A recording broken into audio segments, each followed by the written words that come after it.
आपके यहाँ cinema industry को अगर आपको बचाना है, ग्रो करना तो बाद में होगा, अभी इसे बचाना है तो आपको इंडियन फिल्म्स को रिलीज करने की इजाजत देनी होगी। अभी मसला ये है कि लोग सिनेमा ही नहीं आना चाह रहे बिकॉज उनकी एक्सपेक्टेशन ज्यादा नहीं है, और हमारे यहाँ कोई इतनी वर्ल्ड क्लास फिल्में एक्सेप्ट मौला जट या एक दो और नाम हम ले सकते हैं, मार्टिन स्कॉर्सेज़ी, वो कहते हैं ये सिनेमा ही नहीं है, ये जो आजकल फिल्में आ रही हैं खासतौर पे ये जो आपकी सुपर हीरोज वाली है, आप इनको किस तरह देखते हैं? देखिए, इतना बड़ा आदमी है, उसके सामने मेरी क्या हैसियत, मेरी क्या औकात, मैं क्या कहूँ। लेकिन मैं बहरहाल उनसे मुत्तफिक नहीं हूँ, क्योंकि वक्त के साथ साथ चीज़ें बदलती हैं, चीज़ें बदलती रहेंगी। ये सुपर हीरो फिल्म्स का एक दौर है, वो दौर फिर खत्म हो जाएगा। लेकिन जो अच्छी चीज़ है ना, सर्वाइव तो वही करेगी। हाँ, मतलब सिटीजन कैन जब बनी थी तो उसको रिजेक्ट कर दिया गया, लोगों ने कहा कि मतलब इस फिल्म का कोई असर नहीं है, मगर बाद में आज हम पलट के देखते हैं तो कहते हैं कि भाई इस जैसी फिल्म तो शायद बनी ही नहीं, और एक ज़माने का पूरा सिनेमा उस फिल्म से निकला है। हाँ भाई, क्या हाल है भैया? जैसा कि आप लोगों ने नोटिस किया होगा, अक्सर पॉडकास्ट में फिल्मों की बड़ी मिसाल देता हूँ, सिनेमा से मुझे काफ़ी लगाव है, तो मैंने सोचा क्यों ना पॉडकास्ट पे हम फिल्म क्रिटिक को दावत दें। जी हाँ, आज के जो हमारे पॉडकास्ट के गेस्ट हैं, इकबाल खुर्शीद उनका नाम है, फिल्मी तज्जिया निगार है, साथ ही साथ बहुत ज़बरदस्त जर्नलिस्ट और फिक्शन राइटर भी हैं।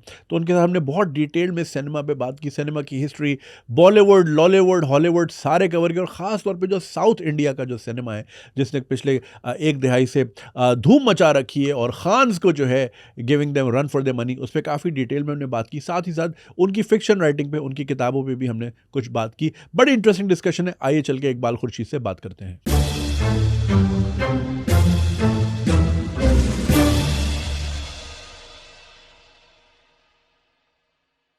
इकबाल भाई, बहुत शुक्रिया।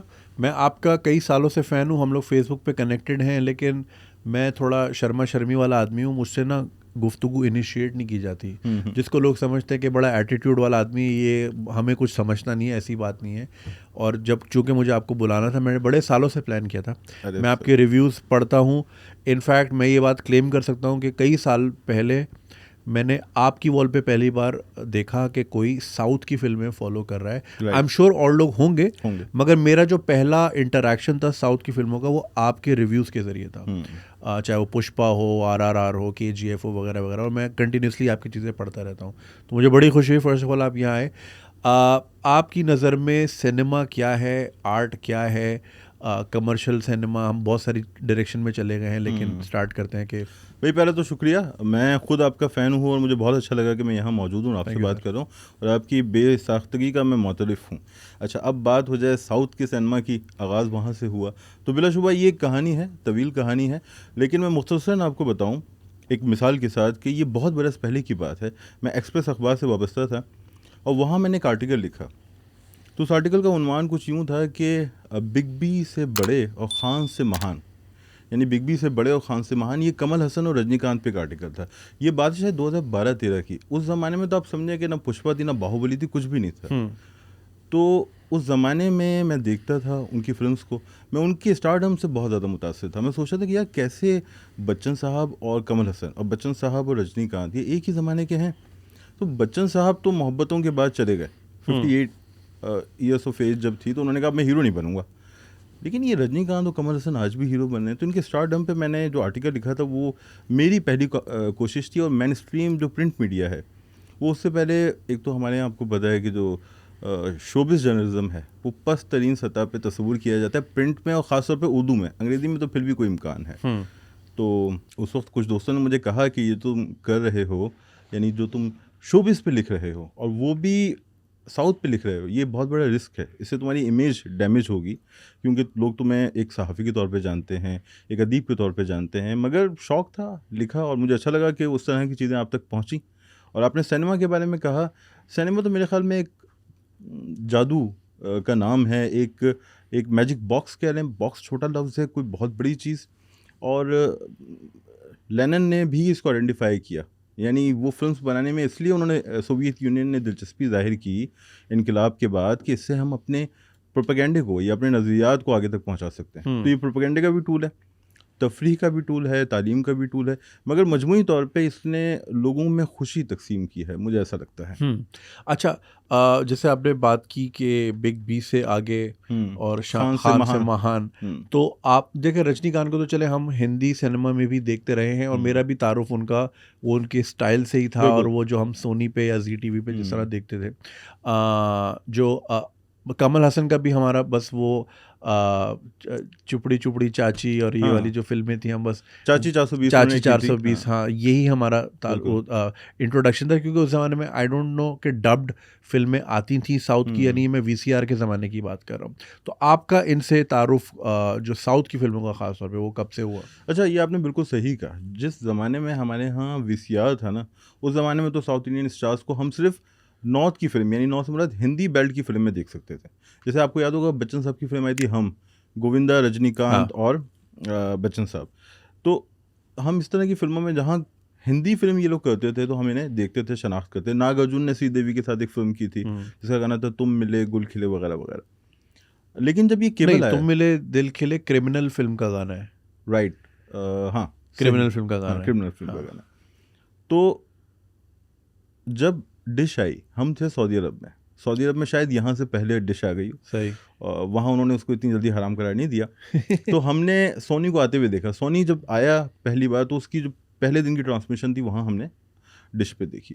तो इस तरह वहाँ टीवी चैनल्स पे फिल्म्स आया करती थी और वो डब फिल्म्स कम लगाते थे मगर वो लगाया करते थे। तो इस तरह हम थोड़ा थोड़ा हमने आइडेंटिफाई किया। फिर चूंकि दिलचस्पी थी, यूट्यूब पे हम देखा करते थे, ख़बरें देखते रहते थे, तो इस तरह आहिस्ता आहिस्ता इनको शनाख्त तो किया हुआ था मगर फिर थोड़ा और समझा। अच्छा, हमारे यहाँ जब भी बात होती है साउथ की तो हम ख्याल करते हैं तमिल इंडस्ट्री। तमिल को हम क्यों करते हैं? चूंकि रजनीकांत से आप भी वाकिफ़ थे और कमल हसन से भी वाकिफ़ थे और ये दोनों तमिल इंडस्ट्री के हैं। लेकिन अब जब हम गहराई में जाते हैं तो वहाँ हम देखते हैं कि तमिल के साथ साथ तेलुगु इंडस्ट्री भी है, मलयालम इंडस्ट्री है जो कि बहुत रिच है, और कन्नड़ ज़बान में फ़िल्में बन रही हैं। तो अब साउथ का मतलब सिर्फ तमिल ज़बान की फ़िल्में नहीं है बल्कि कई ज़बानों की फ़िल्में हैं। तो इस तरह वाकफ़ियत हुई और दिलचस्पी बढ़ी और तस्करा किया तो देखा कि कुछ और लोग भी इस तरह की फ़िल्में देखते हैं। अच्छा, मेरा जो फर्स्ट इंट्रोडक्शन था ना, मतलब बज़ाते खुद, मैं दुबई में जहाँ रहता था गुबैबा स्टेशन के पास, मतलब रहा तो बहुत सारी जगहों पे, कभी यहाँ कभी वहाँ, आपको पता छड़े बस्ता उठाया कभी इधर कभी उधर। तो वहाँ पे एक सिनेमा था, तो मैंने बोला चलो यार ये सुकून है। मुझे बस स्टेशन से निकलते हुए नज़र आया, उस सिनेमा का मैं नाम भूल रहा हूँ। तो मैंने बोला चलो एक सुकून है कि अब फ्राइडे को आके कभी पैदल पैदल फिल्म देख लिया करूँगा।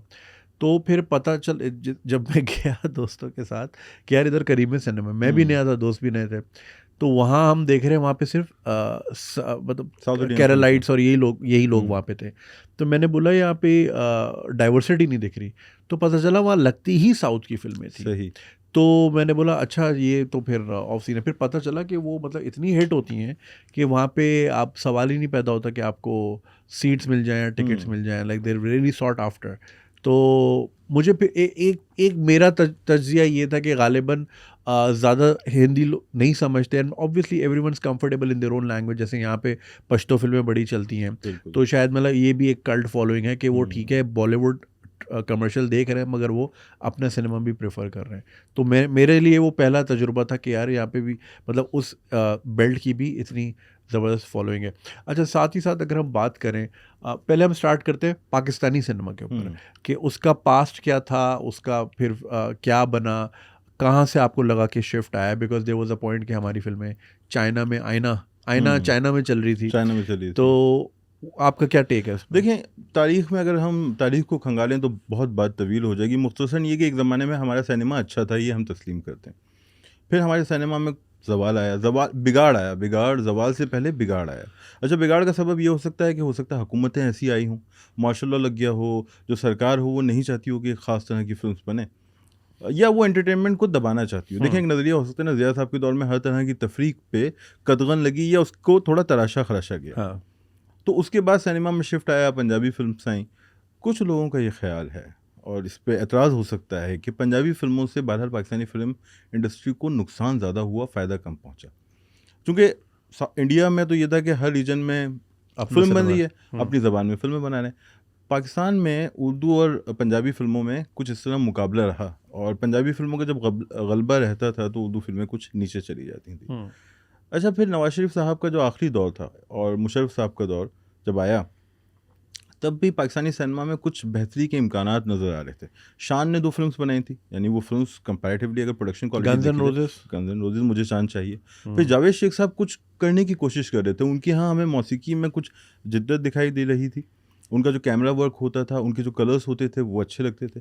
संगीता अपने तौर पे निकाह जैसी फिल्म बनानी थी, दुपट्टा जल रहा है, सईद नूर साहब बना रहे थे। तो सोशल इश्यूज को भी आप एड्रेस कर रहे थे और आप आहिस्ता आहिस्ता आगे बढ़ रहे थे।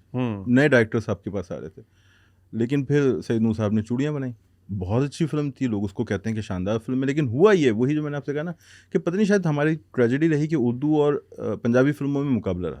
तो जब चूड़ियाँ बनी और वो ब्लॉकबस्टर रही तो उर्दू सिनेमा जो थोड़ा थोड़ा ऊपर जा रहा था वो ऐसे करके नीचे आ गया। मैंने खुद सिनेमा में जाके शान की दोनों फिल्म देखी और मुझे अच्छा लगा कि उसके सेट हमें डिफरेंट लगे पाकिस्तानी फिल्मों से। लेकिन फिर हम जवाल की तरफ चले गए। शान की वो कौन सी वाली फिल्म थी, मैं अब कंफ्यूज कर रहा हूँ, जिसमें वो शीशे के उसमें बंद होता है बिकॉज उनको सांस का इशू होता है, उनको एक बीमारी होती है। आई बिलीव वो उनकी अपनी फिल्म, यानी उन्होंने डायरेक्ट नहीं की थी, वो संगम आई बिलीव उसका नाम था। हाँ, क्योंकि उसका गाना बहुत आता था, सना भी थी साथ में। और इन्होंने 2 फिल्म बनाई थी, तीसरी मूसा खान थी इनकी। तो मजमूई तौर पे पाकिस्तानी सिनेमा के साथ ये एक मसला रहा कि हुकूमतों का असर, इनका बाहमी चपकुलिश, सिनेमास कम होना। अच्छा, एक बात बड़ी इंटरेस्टिंग है कि फिल्म इंडस्ट्री तब ग्रो करेगी जब आपके पास सिनेमाज होंगे, क्योंकि आपके पास जब पर्दे ही नहीं है तो आप फिल्म चलाएंगे कहाँ? जब आप फिल्म चला नहीं सकते तो आप फिल्म बनाएंगे क्यों? फिर शोएब मंसूर साहब बना लेंगे खुदा के लिए और बोल, और मौला जेट बन जाएगी, लेकिन बाकी लोग फिल्म्स नहीं बनाएंगे क्योंकि आपके पास पर्दे नहीं है, स्क्रीन्स नहीं है। कितनी स्क्रीन्स हैं? यानी अभी इंडिया में एक फिल्म जो बड़ी फिल्म है वो 7 से 8 हज़ार स्क्रीन्स पे रिलीज होती है। 8,000 स्क्रीन्स पे, और हमारे पास तो शायद 800 स्क्रीन्स भी नहीं है। नहीं होंगे। 200 भी नहीं है। 200 कुछ लोगों का ख्याल है कि 150 के करीब है। अब आप बताएं 150 स्क्रीन्स के लिए कैसे फिल्म बनेगी? मौला जेट बन सकती है, कोई पागल हो, उससे परवाही ना हो तो वो बना लेगा, उनको मैं सलाम करता हूँ कि आपने ऐसी फिल्म बनाई। लेकिन ये पॉसिबल नहीं है क्योंकि आपके पास पर्दे नहीं है, सिनेमा नहीं है। अच्छा, अब यहाँ एक ऐसा मसला पैदा हो रहा है जुनैद भाई, जिस पे हुब्बुल वतनी का मसला पैदा हो जाता है, उस पर बहस होती है।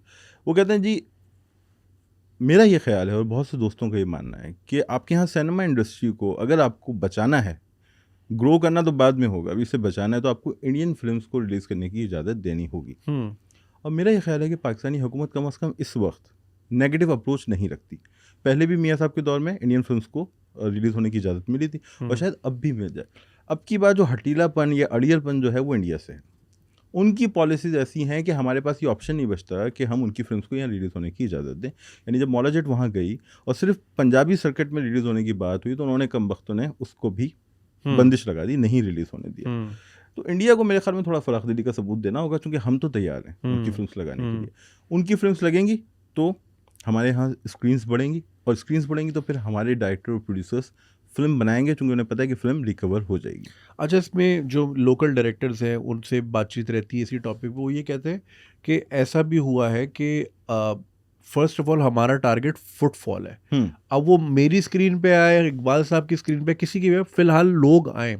तो सलमान खान की फिल्म लगने से होता ये था कि लोग घर से निकलें, जो जल्दी पहुंच गया टिकट मिल गया, ऑनलाइन बुकिंग का उस वक्त दौर नहीं था। तो ये मैं 6-7 साल पुरानी बात कर रहा हूँ। तो जो नहीं मिला तो चलो यार, इधर जीवा लगी हुई है, पंजाब नहीं जाऊंगी, चले तो बड़ी फिल्म है, मतलब एक रेगुलर फिल्म लगी है तो चलो ट्रिकल डाउन, अब इतनी दूर से सिनेमा आए तो कुछ तो देख के जाएं। तो कह रहे ये भी हमारे लिए बहुत होता था कि जो लेफ़्ट ओवर क्राउड है, और फिर उसकी बात जाहिर है जो लेफ़्ट ओवर देख के जा रहा है तो फिर वो 10 लोगों को बता भी रहा है, फिर वर्ड ऑफ माउथ से उसकी फिल्म भी इवेंचुअली चल रही है। अभी मसला ये है कि लोग सिनेमा ही नहीं आना चाह रहे बिकॉज उनकी एक्सपेक्टेशन ज़्यादा नहीं है, और हमारे यहाँ कोई इतनी वर्ल्ड क्लास फिल्में एक्सेप्ट मौला जट या 1-2 और नाम हम ले सकते हैं, पिछले 10 सालों की अगर हम बात करें तो कोई इतनी रिमार्केबल सिनेमा नहीं बना। और प्लस इट्स टू एक्सपेंसिव, महंगा तो एक फैमिली के लिए बहुत महंगा है। देखें, बात ये आपने जो मिसाल दी ना, मैंने खुद अपनी आंखों से देखा। आयशा मंजिल में आपको पता है एक सिनेमा था सिनेपैक्स, मैंने आखिरी फिल्म उधर ही देखी थी। अच्छा, वो कौन सी थी? वो फिल्म थी, वो कौन सी फिल्म थी, फिल्म नहीं याद आ रही। अच्छा, उधर ही देखी थी भाई। चेन्नई एक्सप्रेस रिलीज हुई थी मेरे ख्याल में 2014-15 में। तो जब चेन्नई एक्सप्रेस रिलीज हुई थी तब वो सिनेमा खुला था, और उसके बाद उस फिल्म के साथ वो सिनेमा, एक ही स्क्रीन थी उनके पास, एक ही फिल्म उन्होंने लगा के रखी। अब यकीन माने जुनैद भाई, वहाँ फैमिलीज़ आया करती थी, पूरी पूरी रोज़ जो है वो कतारें बुक होती थी और ख़ानदान के ख़ानदान बैठे हुए फिल्में देखते थे। तो ख़वातीन, बच्चियाँ, सहूलत से लोग वहाँ के फिल्म देखते थे। रात के शोज़ भी आधे फुल होते थे। तो ये बात आपने बिल्कुल दुरुस्त कही। मैंने वहाँ ये देखा अपनी आंखों से कि वो टिकट लेने आया शाहरुख खान की फ़िल्म का, उसने कहा ये शो भी फुल है, ये शो भी फुल है।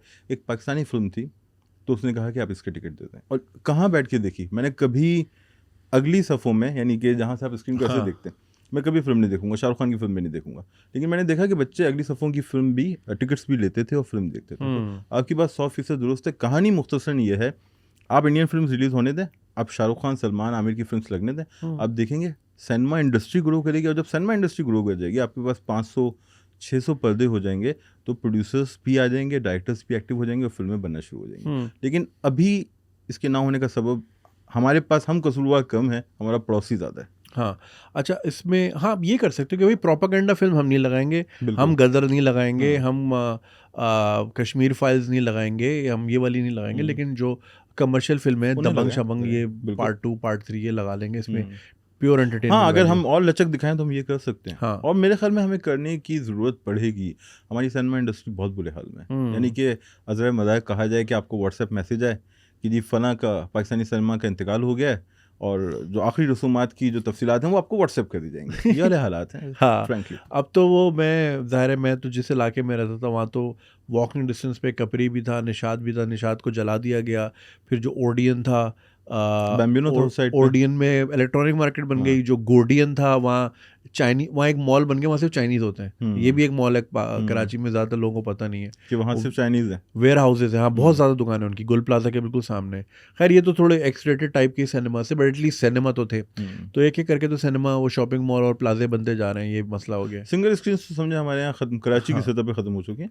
सिर्फ क्या कहते हैं, कैपरी रह गया है। हाँ, और मल्टीप्लेक्सेस का कल्चर है, लेकिन वहाँ पे भी इंडियन फिल्म ही टॉम क्रूज़ की फिल्म अट्रैक्ट कर लेगी, डून अट्रैक्ट कर लेगी, फास्ट एंड फ्यूरियस कर लेगी। हाँ, लेकिन आगे जाने के लिए तो भाई आपको शाहरुख, सलमान और आमिर को लाना पड़ेगा। मुख्तसरन मैं आपको एक किस्सा सुनाता हूँ। बाहुबली शायद 2016 में आ रहा था, उसका पार्ट 2। और जो मेरा एनालिसिस था, मुझे लगता था कि इस फिल्म की हाइप तो इतनी है कि आप यहाँ तक उसकी हीट कराची में बैठ के महसूस कर सकते थे वहाँ से। हाँ। तो मैंने लिखा, वो शायद अप्रैल में आ रही थी, 28 अप्रैल। तो मैंने लिखा कि फेसबुक पे ही लिखा था कि आज जब ये फिल्म रिलीज़ होगी तो शाहरुख खान, सलमान के बनाए हुए तमाम रिकॉर्ड्स, आमिर के बनाए हुए तमाम रिकॉर्ड्स ख़त्म हो जाएंगे और ये सबसे बड़ी फिल्म हो जाएगी इंडिया की। तो मुझे दिल्ली से एक साहब ने कमेंट किया और कहा कि जनाब आप कराची में बैठ के क्या बात कर रहे हैं, हम तो यहाँ दिल्ली में और टेम्परेचर 45 है, हम तो घर से बाहर निकलने को तैयार नहीं है, कौन सिनेमा जाएगा। बहरहाल, लेकिन रात में तकरीबन 11 बजे उन्होंने मुझे मैसेज किया और उन्होंने कहा कि इकबाल भाई आपकी बात तो बिल्कुल दुरुस्त है, यहाँ तो हमें खबरें मिली हैं कि हर चीज़ तहस नहस हो चुकी है और कोई रिकॉर्ड बचा ही नहीं है। अब उसका दूसरा पहलू देखें, अब साउथ इंडियन फिल्म्स पाकिस्तान में कभी लगी नहीं थी, शाहरुख सलमान की तो लगती थी। अब बाहुबली रिलीज़ हो रही थी, मैं था दफ्तर में। अब मैं जितने सिनेमाज हैं या एट्रियम है, सिनीपैक्स है, उनके नंबर्स पे कॉल करके पूछता हूँ कि भैया ये फिल्म तुम लोग लगा रहे हो या नहीं लगा रहे। वो कहते हैं नहीं सर अभी कंफर्म नहीं है, सर अभी फिल्म के प्रिंट्स नहीं आए। एक ने कह दिया हम नहीं लगा रहे। 4:30 बजे मुझे एक ने कहा कि सर हमारे पास प्रिंट्स आ रहे हैं और 7:30 बजे का शो हम लगाएंगे। मैंने अपने भाई को फ़ोन किया, मैंने उससे कहा बुक कर लो, कह रहा नहीं सर हम मतलब ऑनलाइन तब बुक करेंगे, यू हैव टू पे। मैंने कहा क्रेडिट कार्ड मेरे पास नहीं है। भाई को फ़ोन किया, उसने कहा मैं सीट्स बुक कर रहा हूँ। आयशा मंजिल वाले ही स्क्रीन पे हमने शोज़ बुक हुए। जो जुनैद भाई, एक ऐसी फिल्म जिसकी रिलीज़ के बारे में 4:30 बजे तक इबाम था, उसका पहला शो जो 7:30 बजे का था वो हाउसफुल था। 3 घंटे के नोटिस पे, 3 घंटे के अंदर। और एक ऐसी फिल्म जिसके बारे में हमारा ख्याल था कि इसको कौन देखेगा। तो लोगों में चाह तो है, आग तो है देखने की। अच्छा, आपने जो बात की ना कि रात गए लोग आधे सिनेमा होते थे, आपको ये भी याद होगा सुबह 4 बजे वाले शोज भी लगते थे बिल्कुल लगते थे। और वो इंडियन फिल्मों की वजह से ही लगते थे। सुबह 4 बजे बैठ के जाके लोग देख रहे थे। अच्छा, आपने जो बात की ना कि मतलब ज़िया वाले दौर में और फिर सिनेमा का डिक्लाइन आया, या फिर आप जो कह रहे हैं पंजाबी फिल्में ऊपर आ गई और एक मुकाबला रहा।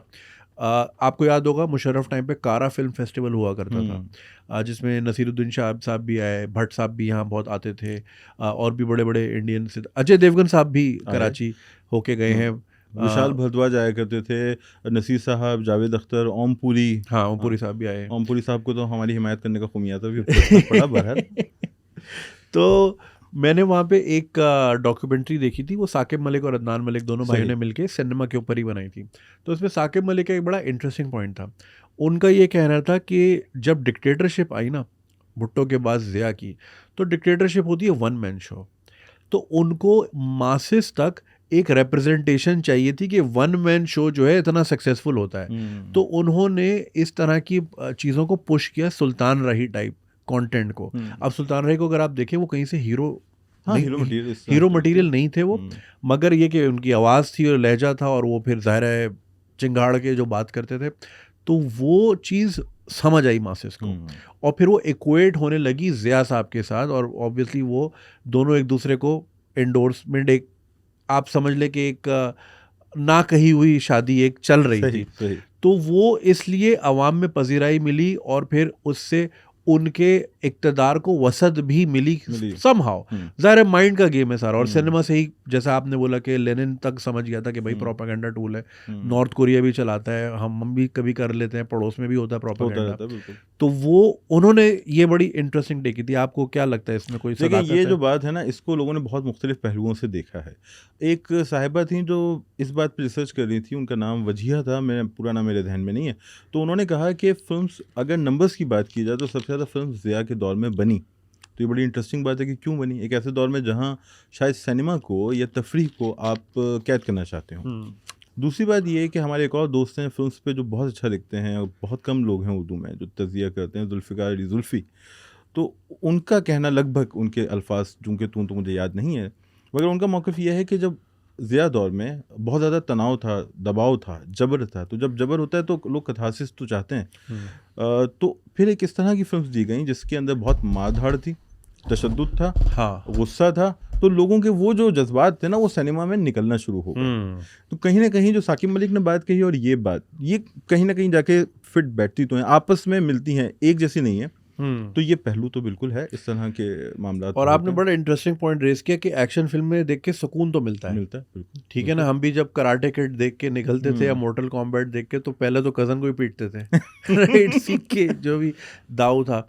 इसी तरह जो है आपको याद होगा राजा बाबू का एक सीन था कि वो राजा बाबू शक्ति कपूर को लेके रोज सिनेमा जाते तो मार अमिताभ मार, है ना। तो ये लोगों के अंदर होता है जज्बा, और लोग सीटों पे खड़े हो जाते ये हैं। बच्चन साहब का एंग्री यंग मैन के बारे में भी कुछ लोगों का ये ख्याल है कि जब इंडिया में इमरजेंसी लगी तो तनाव था, दबाव था, जबर था सियासी तौर पे, तो जो इनका एंग्री यंग मैन का जो कॉन्सेप्ट था, उससे भी लोगों को वही जो गुस्सा था वो उसका कुछ निकला, इखराज हुआ, तो उससे लोग मुतमईन भी हुए और सिनेमा भी चला। और ये जो उनकी फिल्म थी मैं आज़ाद हूँ, क्या ये उसी का शाखसाना था? Because it was the voice of a common man, जितने बाजू उतने सर, बिल्कुल, ये जो था, बिल्कुल। राइट, सही।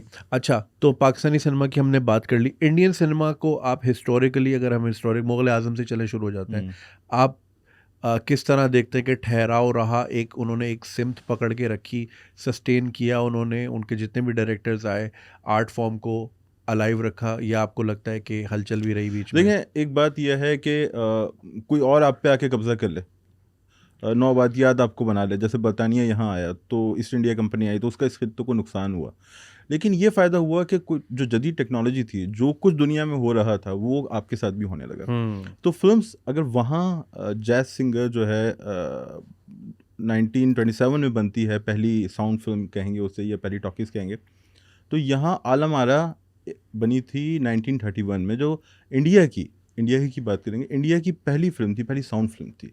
इससे पहले जिन साहब ने वो फिल्म बनाई, अर्थ शेर, थोड़ा ईरानी तलफ़ुज़ है, गलती हो सकती है, माज़रत, अर्थ शेर ईरानी साहब थे, ये उनकी नवी फिल्म थी। उससे पहले वो 8 साइलेंट फिल्में बना चुके थे 1931 से पहले, और 1931 में वो पहली साउंड फिल्म बनाते हैं इंडिया की, और उसके बाद वो 1937 में किशन कन्हैया के नाम से पहली कलर फिल्म भी बना देते हैं।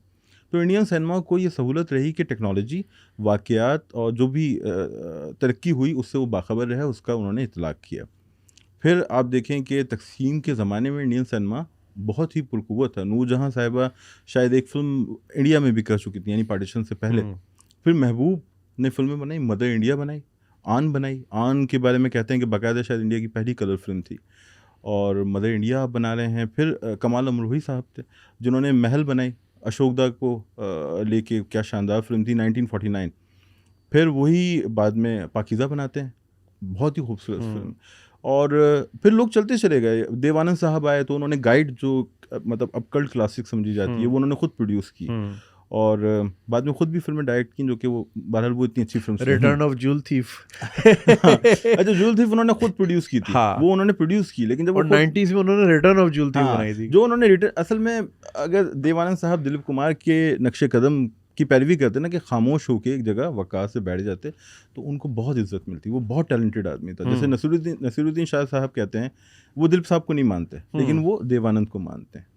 तो हम उनकी इस बात से एग्री नहीं करते, हम दिलीप साहब को तो मानते हैं, लेकिन देवानंद के मामले में वो ठीक है। बहरहाल तो देवानंद साहब थे, गुरुदत्त थे, राज कपूर थे, और फिर जो नई जनरेशन आई उसमें रमेश सिप्पी आ गए, उन्होंने फिर शोले बनाई। अब यहाँ ट्रेंड बदलना शुरू हुआ। वो जो क्लासिकल मिजाज था, जहाँ उर्दू में स्क्रिप्ट उस जमाने में उर्दू में लिखा जाता था, ये मतलब उसकी खुशखती भी उर्दू में होती थी या फिर रोमन, मतलब नहीं उर्दू में। ये आदित्य चोपड़ा, अभी जो एक नेटफ्लिक्स की सीरीज़ है यश चोपड़ा साहब से मुतालिक, तो उसमें उनका जो बेटा था वो कहता है कि मैं और आदि, छोटा बेटा उनका कह रहा था, उदय चोपड़ा आई बिलीव, तो उदय ने कहा कि मैं और आदि उर्दू सीखते थे क्योंकि स्क्रिप्ट उर्दू में लिखे जाते थे। और ये समझे 70s तक के ज़माने की तो बात है, 70s 80s तक की बात वो कर रहा है।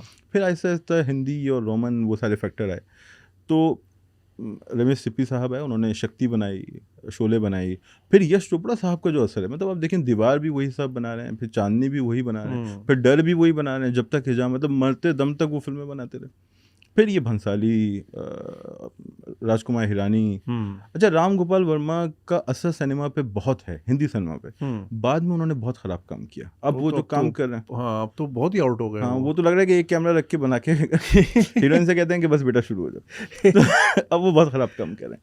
मगर राम गोपाल वर्मा का असर ही विशाल भारद्वाज पे और अनुराग कश्यप पे है। और अनुराग कश्यप का असर है ओटीटी पे। ओटीटी में जो गालियां दी जाती हैं, ओटीटी में जो फहाशी दिखाई जाती है, फहाशी का लफ्ज़ उस पर एतराज़, यानी जो भी बोल्डनेस है, हाँ, और जो तशद्दुद है, वो अनुराग कश्यप का असर उसमें कहीं ना कहीं। अनुराग कश्यप ने शायद सिनेमा को इतना मुतासिर ना किया हो, लेकिन ओटीटी प्लेटफॉर्म्स इंडिया के बहुत मुतासिर। अच्छा, अनुराग कश्यप, ओटीटी और कोविड का आ जाना, ये आपको लगता है कि यूनिवर्स ने कंस्पायर की और सारी चीज़ें एक साथ आ गई? क्योंकि ओटीटी का जो बूम कोविड के टाइम हम देखते हैं, उसके बाद there is no way back. हाँ, नहीं, ओटीटी वाकई इंटर हुआ। एक ज़माने में तो सिनेमा से कह दिया गया था कि वही जो मैंने पाकिस्तानी फिल्म से मुतालिक कहा ना, कि व्हाट्सएप मैसेज आता है कि जी तस्फीन के जो है वक्त का ऐलान कर दिया जाएगा। लेकिन सिनेमा बड़ा ढीठ है। आप देखें कि वर्ल्ड वॉर 1, वर्ल्ड वॉर 2 ये बच गया। उसके बाद तीसरा बड़ा सानिया हम कह सकते हैं कोविड, ये फिर बच गया। बीच में और सानिया हैं, जैसे जब टेलीविज़न आया ना, तो लोगों ने कहा अब कौन सिनेमा जाएगा भैया, घर पे टेलीविज़न है, छोड़ो इसे। लेकिन वो बच गया। VCR से बच गया, VCR से बच गया, OTT से बच गया, और कोविड से बच गया। ये बहुत सख्त जान है। और इसी वजह से जब लोग कहते हैं ना कि सिनेमा ख़त्म हो जाएगा, तो हो सकता है हमारे पास कुछ ऐसे मार्कर्स हों, लेकिन जब मैं पलट के देखता हूँ ना, world war 1, world war 2, television, VCR, Covid, CD, DVD, हाँ, और कोविड, और उसके बाद जवान जैसी फिल्में आ रही हैं आपके पास जो बिजनेस कर रही हैं, तो सिनेमा तो ख़त्म नहीं होने वाला। अच्छा, what is it about cinema? Is it the, मतलब देखिए जो चीज़ में, अब तो टीवी भी सस्ते हो गए हैं, 90 इंच वाले भी, अगर आप थोड़ा सा मसल पुल करें तो आप 5-6 लाख का, 8 लाख का टीवी ले सकते हैं। 60 इंच की तो अब कॉमन हो गए लोगों के घरों में, अक्सर लोग बोलेंगे वो अपनी तरफ से लगा रहे हैं। पॉइंट ये है कि is it the collective experience that we enjoy? Popcorn भी घर में माइक्रोवेव में बन जाते हैं, और मैं आपको मजे की बात बताऊँ, मैं सिर्फ पॉपकॉर्न के चक्कर में सिनेमा जाता हूँ। तो पॉपकॉर्न की मेरे ख्याल में जो महक है वो शायद आर्टिफिशियली उसे अरेंज भी करते हैं, ताकि वो आपके सेंसेस पे, जैसे बिरयानी वाले के पास से आप गुजरें तो पूरी सड़क पे यहाँ से वहाँ तक बिरयानी की खुशबू है भाई। हाँ, तो आपके जहन पे उसका असर तो होता है खुशबुओं का। तो is it the unified experience? ये बहुत सारे वाक़यात ऐसे हैं, लेकिन वक्त की तवालत की वजह से मैं उस पर नहीं जाऊँगा। जब सिनेमा बन रहा था तो आगाज़ में सिनेमा जैसी कोई चीज़ नहीं थी। यानी अगर आप सिनेमा की थिएटर तो था, हाँ, थिएटर था, लेकिन ये जो चीज़ थी ना कि हम कुछ रिकॉर्ड करके प्रेजेंट करेंगे, ऐसा कुछ भी नहीं था। जो लोग मशीनें बना रहे थे, यानी कैमरा को अगर हम मशीन कह रहे हैं, ये प्रोजेक्टर जो मशीन है, उनकी भी ऐसी कोई ख्वाहिश नहीं थी कि हम करें। ये सब लोग करना चाह रहे थे इल्यूजन ऑफ मूवमेंट, यानी जो हरकत का इल्तिबास है ना, ये तस्वीरों को हरकत देने की ख्वाहिश, ये इनके दिल में थी। ये ऐसी मशीनें बना रहे थे। लेकिन सिनेमा बहरहाल बन गया, लंबी कहानी है। उस ज़माने में कुछ मशीनें बनी थी। एक एडिसन साहब हैं जो बाबाए बल्ब हमारे मुताले पाकिस्तान की किताब बताती है। बाद में पता चलता है कि जी बल्ब वगैरह उन्होंने कोई नहीं बनाया था, और हज़ार इजादात उसने की, अजीम साइंसदान। वो साइंसदान तो थे ही नहीं, बिजनेसमैन थे, और बस ज़हीन बिजनेसमैन थे। हाँ, पेटेंट करवा लिया करते थे हर चीज़। और वो ये भी थे कि अगर आपका आइडिया अच्छा है ना, और अभी आप अपने आइडिया को प्रेजेंट कर रहे हैं, तो अपने नाम से पेटेंट करवा। उन्होंने अपने एक लड़के से, जिसका नाम विलियम डिकन्स था, उससे एक मशीन बनवाई। उस ज़माने में एक साहब एक मशीन बना चुके थे, जू प्रेक्सिनोस्कोप का नाम था उस मशीन का, एडवर्ड माइब्रिज उनका नाम था। उन्होंने पहली बार फोटोज़ के ज़रिए इल्यूजन ऑफ मूवमेंट को प्रेजेंट किया था। आपको याद है वो फिलिप बुक्स तो होती थी ना कि हम ऐसे करके फ्लिप करते थे, वो तो बन गई थी उस ज़माने में। उस बंदे ने फ़ोटोज़ के ज़रिए इस चीज़ को हकीकत का रूप दे दिया। अब एडिसन साहब जो थे, उन्होंने अपने असिस्टेंट से कहा कि भाई तुम क्या कर रहे हो, तुम भी एक मशीन बनाओ। उसने एक मशीन बनाई, उसको शायद कैनेटोस्कोप कहते हैं। उनका ये ख्याल था कि जिस तरह ग्रामोफोन घरों में होते हैं, मौसीकी लोग सुन रहे होते हैं शाम में बैठ के, अशराफिया ये घरों में उस पर वो रैकेट्स लगते हैं जिनको तवे भी लोग हमारे यहाँ कहते थे। अभी ये इसकी फिल्म आई इम्तियाज़ अली की, तो उसमें चमकीला कहता है कि हाँ हमारे तवे बहुत बिक रहे हैं। तो इन्होंने कहा कि जिस तरह वो मशीन है ना हर घर में अमरीकी के, तो हमारी मशीन भी हर घर में होगी। तो कैनेटोस्कोप बन गई। बहुत ज़्यादा टेक्नोलॉजी उस ज़माने में आ रही थी, उन्होंने इस्तेमाल किया, लेकिन वो मशीन फ्लॉप हो गई। वो मशीन क्यों फ्लॉप हुई? वो मशीन इसलिए फ्लॉप हुई कि उसके अंदर जो मौसीकी कहीं पे भी रिकॉर्ड पे लगाई जाती थी, वहाँ आप में हम सब भाई दोस्त बैठ के सुनते थे। उस मशीन में सिर्फ एक आदमी देख सकता था। ओके। चूंकि एक आदमी एंजॉय कर रहा था, वो मशीन नाकाम हो गई। उस ज़माने में ये तसव्वुर नहीं था कि आप तन्हे तन्हा तफरी आपके पास हो, आप महसूस हो रहे हैं, बल्कि तफरीक के जितने भी ज़राए थे वो इज्तिमाई तौर पे, माँ सिवाय रीडिंग के, आपको मुतासिर करते थे। तो आपने बिल्कुल दुरुस्त कहा, सिनेमा को जिस चीज़ ने क़ुव्वत दी वो यही थी कि वहाँ इज्तिमाई तजुर्बा था, इनफरादी तजुर्बा नहीं था। और ये तो अब ऐसा हुआ कि सेलफोन्स ने हमें इनफरादी तजुर्बे की जानिब धकेला है, या OTT ने, लेकिन अब से कुछ बरस पहले तक ये तस्वुर नहीं था, लोग कलेक्टिवली ही एंजॉय करते थे। अब देखें ना, फ्रांस और अर्जेंटीना का वर्ल्ड कप फाइनल हुआ, तो मैं सोचता हूँ कि उस वक्त अगर हमारे पास कोई आले होते, नापने के टूल्स होते, तो पूरे सैयारा ज़मीन की एनर्जी उस वक्त किस समत जा रही होगी? शायद वो कतरी की समझ जा रही। सब उसकी तरफ देख लेते, जो वहाँ नहीं थे वो भी वहीं थे। तो सिनेमा को इस चीज़ ने कुव्वत दी है, ये बिल्कुल दुरुस्त है, और इसी की वजह से कोविड के बाद इसने कम बैक किया। अच्छा, सिनेमा से मुझे याद आया मार्टिन स्कॉर्सेज़ी, वो कहते हैं ये सिनेमा ही नहीं है, ये जो आजकल फिल्में आ रही हैं, ख़ास तौर पे ये जो आपकी सुपर हीरोज़ वाली है, आप इनको किस तरह देखते हैं? देखिए, इतना बड़ा आदमी है, उसके सामने मेरी क्या हैसियत, मेरी क्या औकात, मैं क्या कहूँ। लेकिन मैं बहरहाल उनसे मुत्तफ़िक नहीं हूँ, चूँकि वक्त के साथ साथ चीज़ें बदलती हैं, चीज़ें बदलती रहेंगी। मार्टिन स्कॉर्सेज़ी जैसा डायरेक्टर तो कभी पैदा ही नहीं होगा, मतलब हो ही नहीं सकता। अब यकीन माने, शटर आइलैंड जो इसकी फिल्म है लियोनार्डो डिकैप्रियो के साथ, वो मैं 16-17 बार देख चुका हूँ। और जब मैं उसे दोबारा देखता हूँ ना, तो मैं कहता हूँ यार ये वाली चीज़ तो पहले थी नहीं, ये मैंने मिस कर दी। तो उस जैसा डायरेक्टर तो कोई भी नहीं हो सकता, और जो कुछ उसने कहा उसका हम एहतराम करते हैं। लेकिन आप याद रखेंगे, चार्ली चैपलिन ने ये कहा था कि साउंड फिल्म्स जो हैं ये जुल्म है, ये फिल्म्स नहीं है, और साइलेंट फिल्म ही असल सिनेमा है।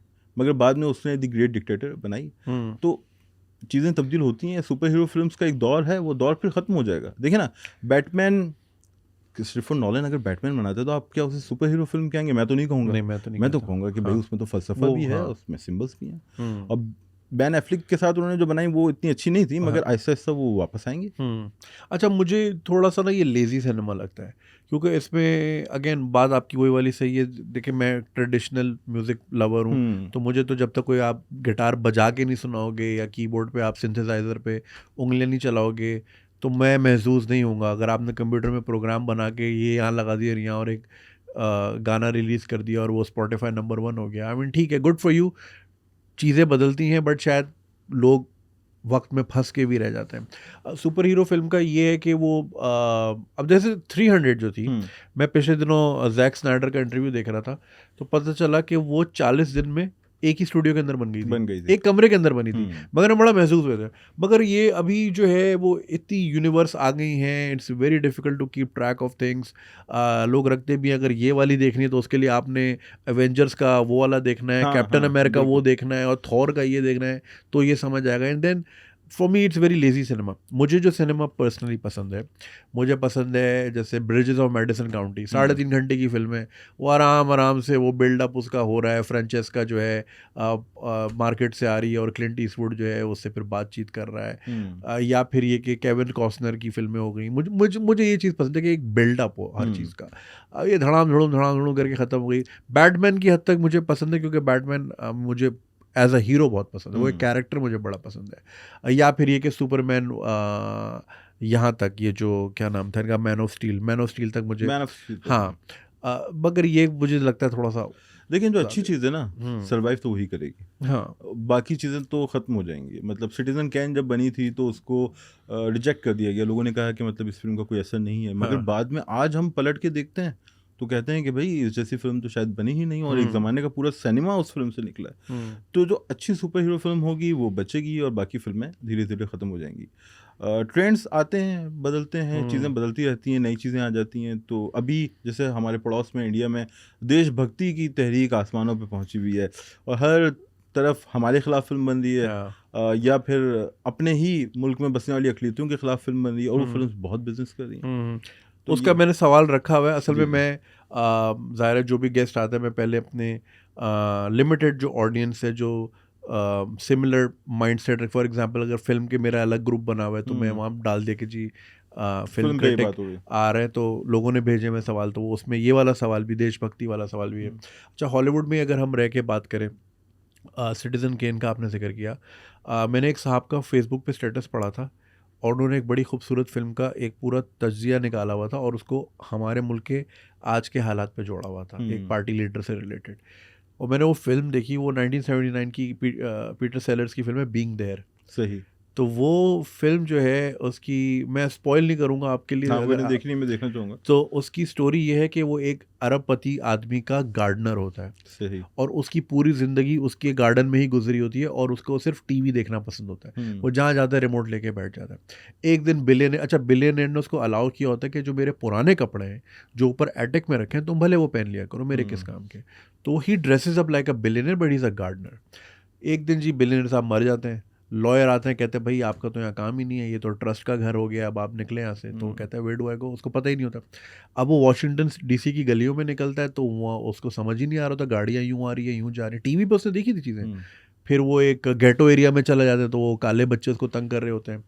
खैर कर आके वो उनका एक बाय एक्सीडेंट एक और बिलियनियर के घर पहुँच जाता है। अच्छा, चूँकि ये सिर्फ गार्डनर रहे होते हैं तो इनकी ज़बान में वही टर्मिनोलॉजीज होती हैं। सही।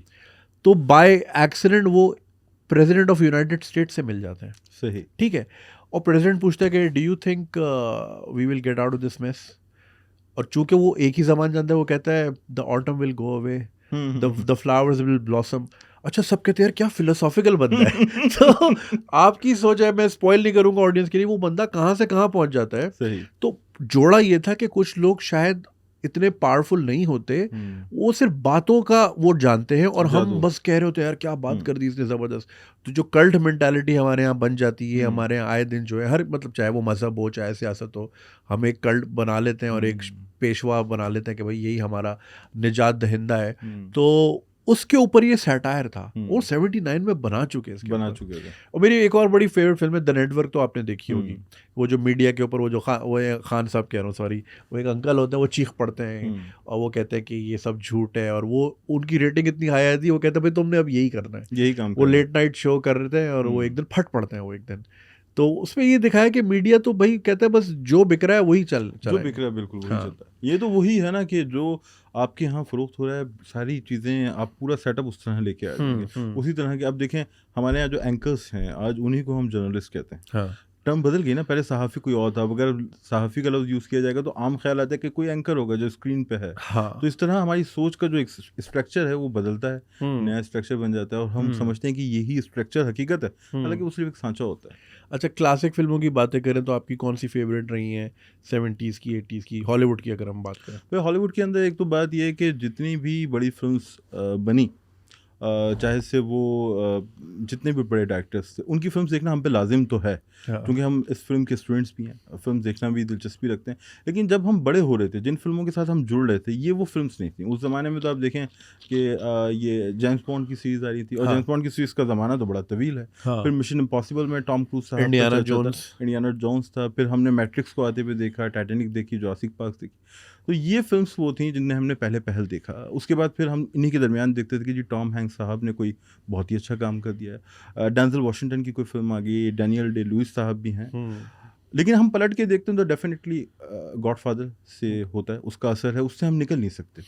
गॉडफादर से मेरे ख्याल में मजमूई तौर पे जब क्राइम की बात होती है तो कोई नहीं निकल सका। फिर सिटीजन कैन का बहुत असर है, स्टैनली क्यूब्रिक का जो भी काम है वो काबिल तारीफ है, लेकिन स्पेस ओडिसी जो है वो मुझे ज़्यादा भाई, और मैं समझता हूँ कि वो बहुत बड़ी फिल्म थी और सब उसको मानते भी हैं, मुझे कहने की ज़रूरत नहीं है, लेकिन उसका मजमूई तौर पे बहुत शानदार काम है।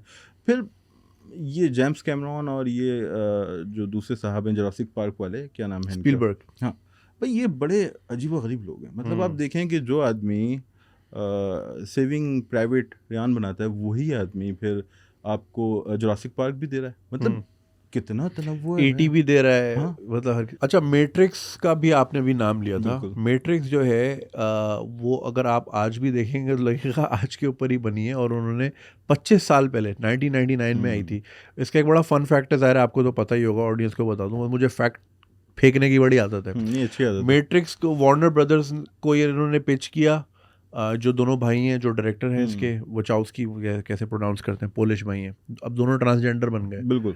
तो वो वार्नर ब्रदर्स ने बोला यार समझ नहीं आ रहा, बोला आप कुछ तो दे दो, तो उन्होंने उसको 2-3 या $4 मिलियन दिए कि इसमें फिल्म बनानी है।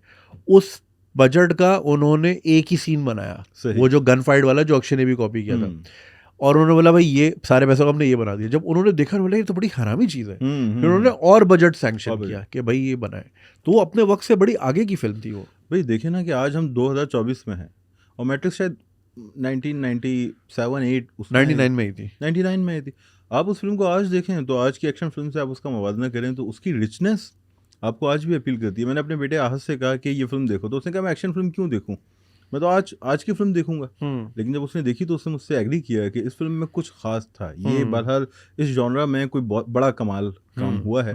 तो बिलाशुबा इस तरह की फिल्म्स होती हैं। जैसे मैं सोचता हूँ कि वैसे तो हर क्लासिकल फिल्म जो है, अब गॉडफादर को कौन बनाएगा, दोबारा तो नहीं बना सकते, लेकिन 3 फिल्में मुझे ऐसी लगी, मुझे लगता है कि उन्हें दोबारा नहीं बनाया जा सकता, या अगर कोई बनाएगा ना तो मेरे ख्याल में जुल्म होगा। सिटीजन कैन मेरे ख्याल में वो दोबारा नहीं बन सकती। कि ऑर्सन वेल्स ने जिस तरह फ्रेम्स रखे और जो कहानी उसने नरेट की वो बहुत खूबसूरत थी, और जो उसने खुद काम किया ना, कैसे उसके किरदार के अंदर कहाँ से यंग से वो बिल्कुल नौजवान से बूढ़ा होकर मरता है। फिर स्पेस ओडिसी के बारे में मुझे ऐसा लगता है, उसके बारे में वही मैट्रिक्स वाली बात है, यानी उसकी टेक्नोलॉजी, उसका मिजाज फिल्म का अलग है, लेकिन वो चीज़ें हम देखते हैं तो हम कहते हैं कि अब इसे दोबारा कैसे किया जाए। नॉलन ने कुछ चीज़ें की, बिलाशुबा उसको फॉलो भी किया, लेकिन वो बहुत खूबसूरत है। और मुग़ल आज़म को मैं समझता हूँ कि भाई ये जो कि आसिफ ने किया, ये एक पागल आदमी था। ये फिल्म कैसे बनी इंडिया में, क्यों बनी, इसकी पूरी तारीख और इस पर बहुत लोग बात कर चुके हैं, करते हैं, लेकिन मेरे ख्याल में कि इस फिल्म को इसका रीमेक नहीं हो सकता मुग़ल आज़म का। इस पे हम थोड़ी देर में आते हैं, जब अभी हीरा मंडी का भी हमने जिक्र करना है कि संजय लीला भंसाली के जो ग्रैंडुअर सेट्स होते हैं, क्या ये मुग़ल आज़म इंस्पायर्ड हैं और ये वही लेगेसी लेके चल रहे हैं, इस पे हम थोड़ी देर में सवाल करेंगे। अच्छा, आपने अभी जो बात की टेक्नोलॉजी की, आपने वर्ड यूज़ किया, मैं वर्ड से ही पकड़ता हूँ। मैंने फैक्ट पढ़ा था कि जेम्स कैमरॉन ने 1991 में अवतार लिख ली थी, सही, मगर उनको ये अंदाज़ा था कि इस वक्त वो टेक्नोलॉजी मौजूद ही नहीं है जो इसके साथ इंसाफ कर सके, तो वो उन्होंने 15 साल वेट किया और फिर खुद ही कैमरा सोनी वालों के साथ मिलके एक अलग कैमरा ईजाद किया, उसका कैमरे का मैं नाम भूल रहा हूँ, एक अलग वो है, और फिर उस पे बनी, विच इज़ वाई अवतार हमेशा बहुत यूनिक लगती थी देखने में। और फिर अवतार 2 ने भी जिस तरह रिकॉर्ड सारे तोड़े।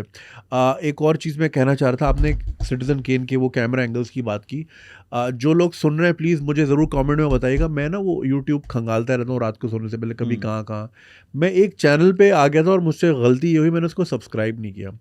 उस चैनल में ब्रेकडाउन था सीन्स का, सही, कि डायरेक्टर ने किस वजह से कैमरा यहाँ रखा और कैमरा अब यहाँ क्यों, तो उसमें गॉडफादर का ब्रेकडाउन था कुछ सीन्स का, कि भाई अब मार्लन ब्रांडो पे कैमरा यूँ आ रहा है, लाइट यहाँ पे रखी थी, कैरेक्टर यहाँ खड़े थे, और फिर वो घूम के एल पचिनो पे यहाँ यूँ आ रहा है।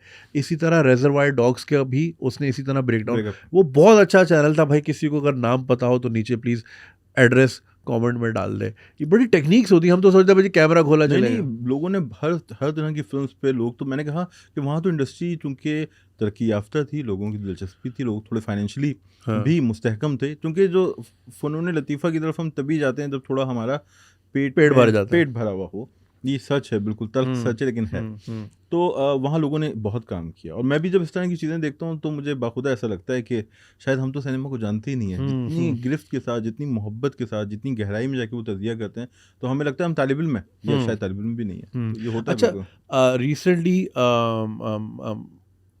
मेरे जो फिल्म मेकर दोस्त हैं वो तो खैर बड़ा जिक्र करते ही रहते हैं, अब ये कि ज़बान ज़द-ए-आम नाम होने लगा है, रील्स वील्स में दिखाने जाने लगा है कि भाई सत्यजीत राय जो है वो एक बहुत बड़ा नाम था सिनेमा में। मार्टिन स्कॉर्सेज़ी उसकी फ़िल्में देख के जो है वो बड़ा हुआ है, और जो है वो वीडियोस काफ़ी चलती है और उनको एज़ाज़ी ऑस्कर उनके डेथ बेड पे भी दिया गया। उनसे आपका अगर शासनाई है अच्छा, सतीश जी? सत्यजीत रे के बारे में ये बात तो तयशुदा है बिल्कुल, अगर हम ऊपर से खड़े होकर देखें इंडियन सिनेमा को, कि जिस शख्स को बैन-अक़वामी सतह पे सबसे ज़्यादा पज़ीराई, जिस इंडियन को बैन-अक़वामी सतह पे सबसे ज़्यादा पज़ीराई मिली, वो यही साहब थे। और इनके सोशल इश्यूज़ को, पत्थर इनके, पंचली। हाँ, और इनके कैमरा एंगल्स, इनकी सोच, अच्छा उस ज़माने में जो प्रोग्रेसिव अप्रोच थी वो पूरी दुनिया में तरक्की पसंद सोच जिसे कहते हैं, हुँ, सोशलिस्ट सोच कह लें। अच्छा, वो हॉलीवुड में भी थी, वो बॉलीवुड में भी थी, अगर उस ज़माने में से बॉलीवुड कहा जाए, इंडियन सिनेमा कहा जाए। हुँ, तो सत्यजीत रे का असर भी होगा इंटरनेशनल सिनेमा पे, और उनको बिलाशुबा सबसे बड़ा डायरेक्टर माना गया। अलबत्ता इनकी दूसरा जो सिनेमा था ना, इनके दूसरी तरफ जो सिनेमा बन रहा था, वहाँ दूसरे असरात भी थे। वैसे तो मदर इंडिया पे भी सोशलिस्ट सोच नज़र आती है। हुँ। तो सत्यजीत रे, ये सब जितने भी लोग काम कर रहे थे, ये प्रोग्रेसिव भी थे। कमाल अमरोही साहब, ये सब वैसे तो लेफ्टिस्ट ही थे ना, एक ज़माने में हर अच्छा इंसान लेफ्टिस्ट ही होता था सर। तो हर पढ़ा लिखा शख्स प्रोग्रेसिव अप्रोच रखता था। हुँ, तो सत्यजीत रे का असर बिलाशुबा बहुत बड़े हिदायतकार थे। और उसके बाद भी उनके यहाँ अच्छा काम हुआ, हुँ, होता रहा। महबूब साहब का मैं ज़िक्र करूँगा, कमाल अमरोही का ज़िक्र आया। और बाद वाले भी डायरेक्टर्स अच्छे थे। साउथ में एक एक साहब हैं मणि रत्नम, जिन्होंने एक फ़िल्म बनाई थी नया कान। नया कहा। नया कान, जो गॉडफ़ादर से इंस्पायर ज़रूर थी। ये बड़ा मसला है उस फ़िल्म का, मुझे आज। सरकार नहीं थी गॉडफ़ादर से इंस्पायर्ड? सरकार तो थी ही गॉडफ़ादर। सरकार गॉडफ़ादर थी। यानी सरकार जो गॉडफ़ादर में जैसा जो कुछ हुआ, सरकार में उन्होंने उसे बाल ठाकरे साहब की इमेज के साथ रख हाँ। के मुंबई की सेटिंग में पेश कर दिया। हुँ, नया कांड डिफरेंट फिल्म थी, लेकिन नया कांड के साथ हुआ ये कि ना मणि रत्नम भाई, ना कमल हुँ, हसन सर उस वक्त ये जानते थे कि वो क्या कर रहे हैं। एक होता है ना, हुँ। जैसे शायद सिटीजन कैन बनाने वाले को, या पता ही नहीं होगा कि वो हाँ, क्या ये जो बनाने जा रहा है। गॉडफादर का जो कपोला है, उसे भी नहीं पता होगा कि कल ये फिल्म किस सतह पे पहुंचेगी। तो नया कांड बनाते हुए ना अंदाजा नहीं था कि ये क्या कर रहे हैं। इन्होंने छोटी सी गलती ये की कि इन्होंने गॉडफादर के कुछ क्लासिकल सीन्स, उनको अपने यहाँ उन्हें अडॉप्ट किया और उन्हें अपने यहाँ फ़िल्म में शामिल कर दिया। तो आज जब मैं उस फ़िल्म को देखता हूँ, तो मैं कहता हूँ इन सीन्स की क्या ज़रूरत थी? उन सीन्स के बगैर वो एक बड़ी फ़िल्म है। लेकिन उस वक़्त ज़ाहिर-सी बात है, गॉडफ़ादर थी। हुँ, हर शख़्स अपने अहद के बड़े तख़लीक़ात से मुतासिर होता है ना। तो फ्रांसिस कपोला से वो मुतासिर थे, और कमल साहब ज़्यादा मुतासिर थे कहा जाता है। उन्होंने ज़िद की थी वो सीन शामिल करवाने की। हुँ, बात हो रही थी मणि रत्नम की, तो मणि रत्नम भी मैं समझता हूँ कि बहुत बड़ा इनका हुँ, हिदायतकार है। हुँ। मुंबई, बम्बई कह लें बॉम्बे। उसे, दिल से ख़ास तौर पे, और रोजा, और बाद में भी जो उसका काम आया, और नया हुँ, कान डेफ़िनेटली। हुँ, हुँ, हुँ, हुँ। अच्छा, अगर हम फ़ॉरेन सिनेमा की बात करें, अभी पिछले हफ़्ते ईरानी सदर यहाँ से होके गुज़रे और ग़ालिबन मैं शायद आपकी वॉल पे पढ़ रहा था, या ये लिखारी ग्रुप जो आप लोगों का है, जिसमें बस मैं एक साइलेंट ऑब्ज़र्वर की तरह सब हुँ, कमेंट पढ़ रहा होता हूँ। तो सिनेमा की बात हो रही थी, तो उसमें ये बात थी कि ज़रूरी नहीं है कि जिस्म दिखा के ही सिनेमा बेचा जाए। आप पड़ोस मुल्क ईरान की देख लें, वो कंज़र्वेटिव मुल्क है, उनकी फ़िल्मों में भी कंज़र्वेटिज़्म होता ही है, हुँ। उसके बावजूद ऑस्कर विनिंग फ़िल्में बनाते हैं। पर्शियन सिनेमा, ईरानी सिनेमा आपको कैसा लगता है? उस सिनेमा से मुतालिक मेरा बहुत ज़्यादा ना मुतालिया है, ना मैं उसे देख सका। क्योंकि आहिस्ता-आहिस्ता अब हम चीज़ों को देख रहे हैं। अभी तो हम बॉलीवुड, हॉलीवुड, अपना सिनेमा, और जो सिनेमाज़ जो फ़िल्म्स क्लिक कर जाती हैं या जिनका चर्चा होता है, वही हम देख पाते हैं। हुँ, लेकिन ईरानी सिनेमा पे हमारे कुछ दोस्तों का बहुत अच्छा मुतालिया है, हुँ, और हम उनसे, वो हमें फ़िल्में तजवीज़ भी करते हैं, हम कोशिश करते हैं उन्हें देखें, मगर उसके लिए थोड़ा वक़्त लगेगा। बहरहाल, लेकिन उसका जो पहला तासुर है वो तो बहुत मुस्बत है। हुँ, बहुत मुस्बत है, और ये एक ऐसी चीज़ है कि ईरानी तारीख़ जो है ना, वो हज़ारों साल पुरानी, जो फ़ारिस की तारीख़ है, वो हुँ। हमारी तरह एक इस तरह का मामला नहीं है कि 47 में डिसाइड किया गया कि हमारा कल्चर क्या है। हाँ, सही बात है। यानी अभी 70 साल पहले हमने सोचा कि हमारा कल्चर क्या है, और अब अभी तक हम पैदा हुआ है। कन्फ्यूज़ हैं, अब तक हाँ, हम कन्फ्यूज़ हैं। तो वो रास्ते तलाश कर लेते हैं। उनकी इतनी पुरानी तहज़ीब है कि जब उनके पास एक नया मज़हब आया, और उन्होंने उसे इख्तियार किया, तो उसके बाद भी उन्होंने अपने कल्चर, अपनी तारीख़ को ज़िंदा रखा। तो अभी भी जो सोच है, उसके बावजूद, कंज़र्वेटिव सोच के बावजूद, वो रास्ते तलाश करते हैं, हमें अच्छा सिनेमा देते हैं। तो हुँ, ये काबिल तारीफ़ है, और मैं चाहता हूँ कि मैं उसको मज़ीद समझूँ।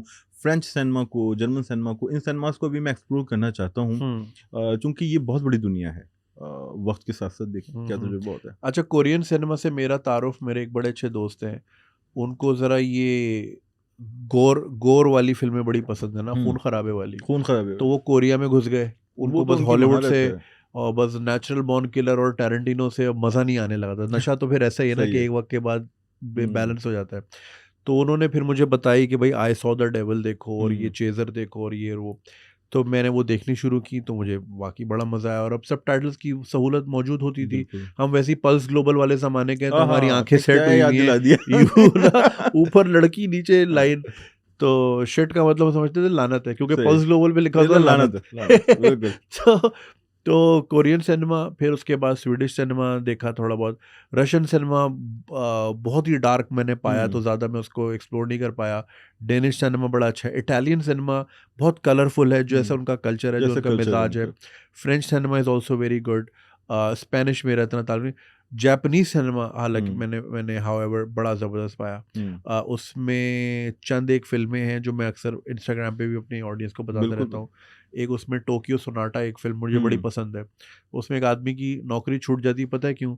चाइनीज़ सस्ते इमिग्रेंट्स आ जाते हैं। सही। तो वो साहब जाते हैं, कहते हैं भाई आज आज से आप फ़ारिग हैं।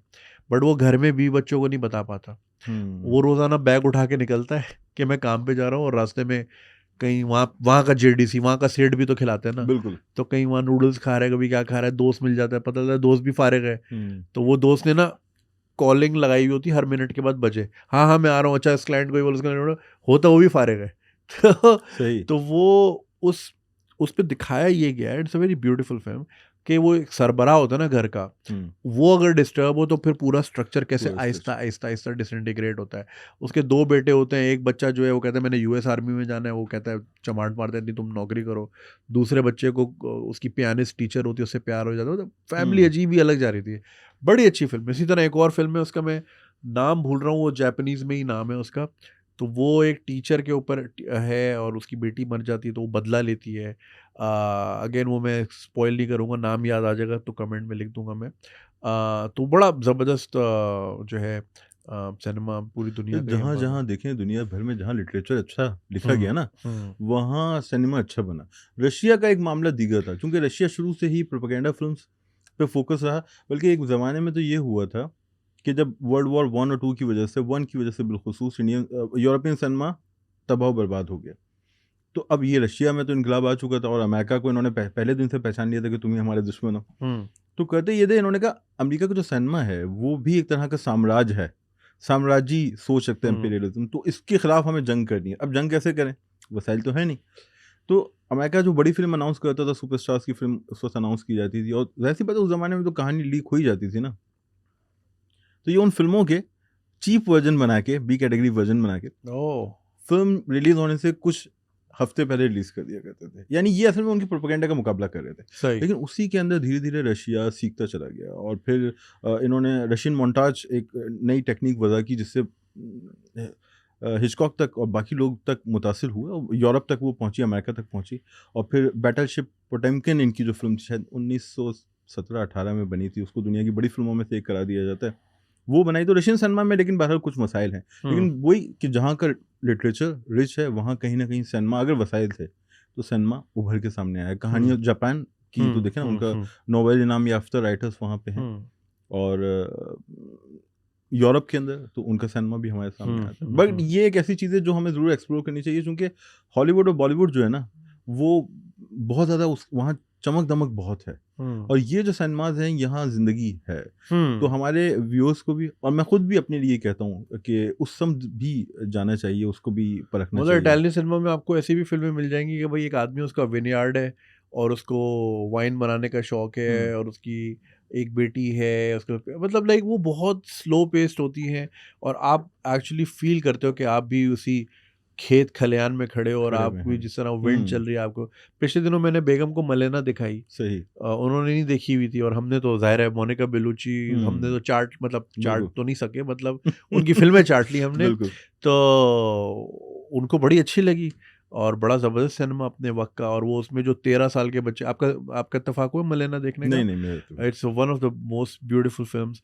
वही वर्ल्ड वॉर का होता है, एक बहुत ही खूबसूरत एक औरत होती है मोनिका बेलुची, उससे तो आप वाकिफ़ ही होंगे। बिल्कुल। तो उससे पूरे कस्बे की औरतें जलती हैं क्योंकि हर मर्द चाहता है कि मैं उसके साथ बिल्कुल। रात गुज़ारूँ और ख़बर आती है कि उसका शौहर जंग में मर मारा गया गया। है। तो अब सबकी उस पर नज़रें, और फिर वही बेचारगी एक पेट्रियार्कल माशरे में जो एक औरत को इशू होते हैं कि सबकी नज़रें, वो कहते हैं ना कि मर्द की अगर 2 जूती भी दरवाजे पे हो ना तो लोग 10 बार सोचते हैं, तो जहाँ नहीं हो तो फिर लोग कहते हैं कि भाई ये तो मेरा तो प्राइस बॉन्ड निकल आया। बिल्कुल। तो उस पे लॉयर भी लाइन मार रहा है, उस पे फौजी भी लाइन मार रहा है, उस पे बेकरी वाला भी लगा हुआ है, मतलब, और उसमें वो 13 साल का बच्चा, उसको उससे प्यार है। तो उसकी जुस्तजू जो दिखाई है ना कि वो बस उसकी नज़रों का वो तलबगार होता है कि वो एक बार मुझे एक्नॉलेज कर ले। इट्स अ ब्यूटीफुल फिल्म, ज़रूर देखिएगा। अच्छा, हम आते हैं सवालात पे, जो मैंने आपको बताया था जी, कि जी, मैंने जी। अपने कुछ क्लोज जो सुपर फैंस है भाई उनको हम पेट्रियन पे हम बता देते हैं कि भाई ये हमारा टॉपिक रहेगा, तो सवाल आते हैं। तो सवाल जी पहला है, how has pandemic affected the kind of movies people saw in theatre. पहले ये कि स्मॉल बजट इंडी स्टोरीज चलती थी और वो अच्छा खासा आरओआई निकाल लेती थी, लेकिन अब वो सिर्फ ओटीटी पे आती है। वैसे इंडी सिनेमा जिसको कहते हैं आप, आर्ट सिनेमा जिसको कहते हैं, वो ओटीटी पे ही नज़र आता है, सिनेमा से वो गायब ही हो गया। तो डू यू थिंक, अच्छा ये अगला सवाल है, तो इसके बारे में पहले होता है जो इंडी जैसे सिनेमा। बात ये कि कोविड के असर बहुत फैले हुए हैं ना, हाँ, उसे हम एक फ्रेम में ज़रूर देख सकते हैं, लेकिन फ्रेम के बाहर भी कुछ ना कुछ होता रहा है। हाँ, मुझे ऐसा लगता है कि ये जो पैरेलल सिनेमा का तसव्वुर है और जो आर्ट फ़िल्म का तसव्वुर था, अब वो उस तरह जैसे अब से 70s तक, 80s तक, जब तक ये प्रोग्रेसिव अप्रोच रही, तब तक तो हम कहते थे कि प्रॉपर्ली जो आर्ट फ़िल्म है, फ़िल्म आती थी कि ये एक आर्ट फ़िल्म है, ये एक पैरेलल सिनेमा की फ़िल्म है। अब कहीं बीच में ब्रिज बनना शुरू हुए हैं। तो उन फ़िल्म्स के अंदर भी जो हकीकत को दर्शाती हैं, उनको प्रेज़ेंट करती हैं, उसमें कहीं न कहीं तफ़रीह का थोड़ा कमर्शियल अंसर शामिल करके वो ओटीटी का रुख करते हैं। क्योंकि अब ओटीटी भी डिमांड करता है, यानी ओटीटी में शुरू में तो हुआ था कि जैसे हमारे जो मशहूर अदाकार हैं साजिद हसन साहब, वो कहते थे कि ये फ़िल्मों का कहा उन्होंने कि फ़िल्मों का कब्रिस्तान है। तो शायद शुरू में तो ऐसा हो कि जो फ़िल्म कहीं नहीं चली भाई, यहाँ हाँ, ले आओ। हाँ, हाँ, लेकिन अब तो मसला ये है तो कि ओरिजिनल्स आ रही हैं। हाँ, ओरिजिनल्स आ रही हैं और फिर नेटफ्लिक्स वगैरह ऐसी फ़िल्मों को, जैसे ये जवान है, ये एनिमल है, करोड़ों रुपए दे के खरीद रहे हैं, जो ऑलरेडी सिनेमा में देखी जा चुकी हैं।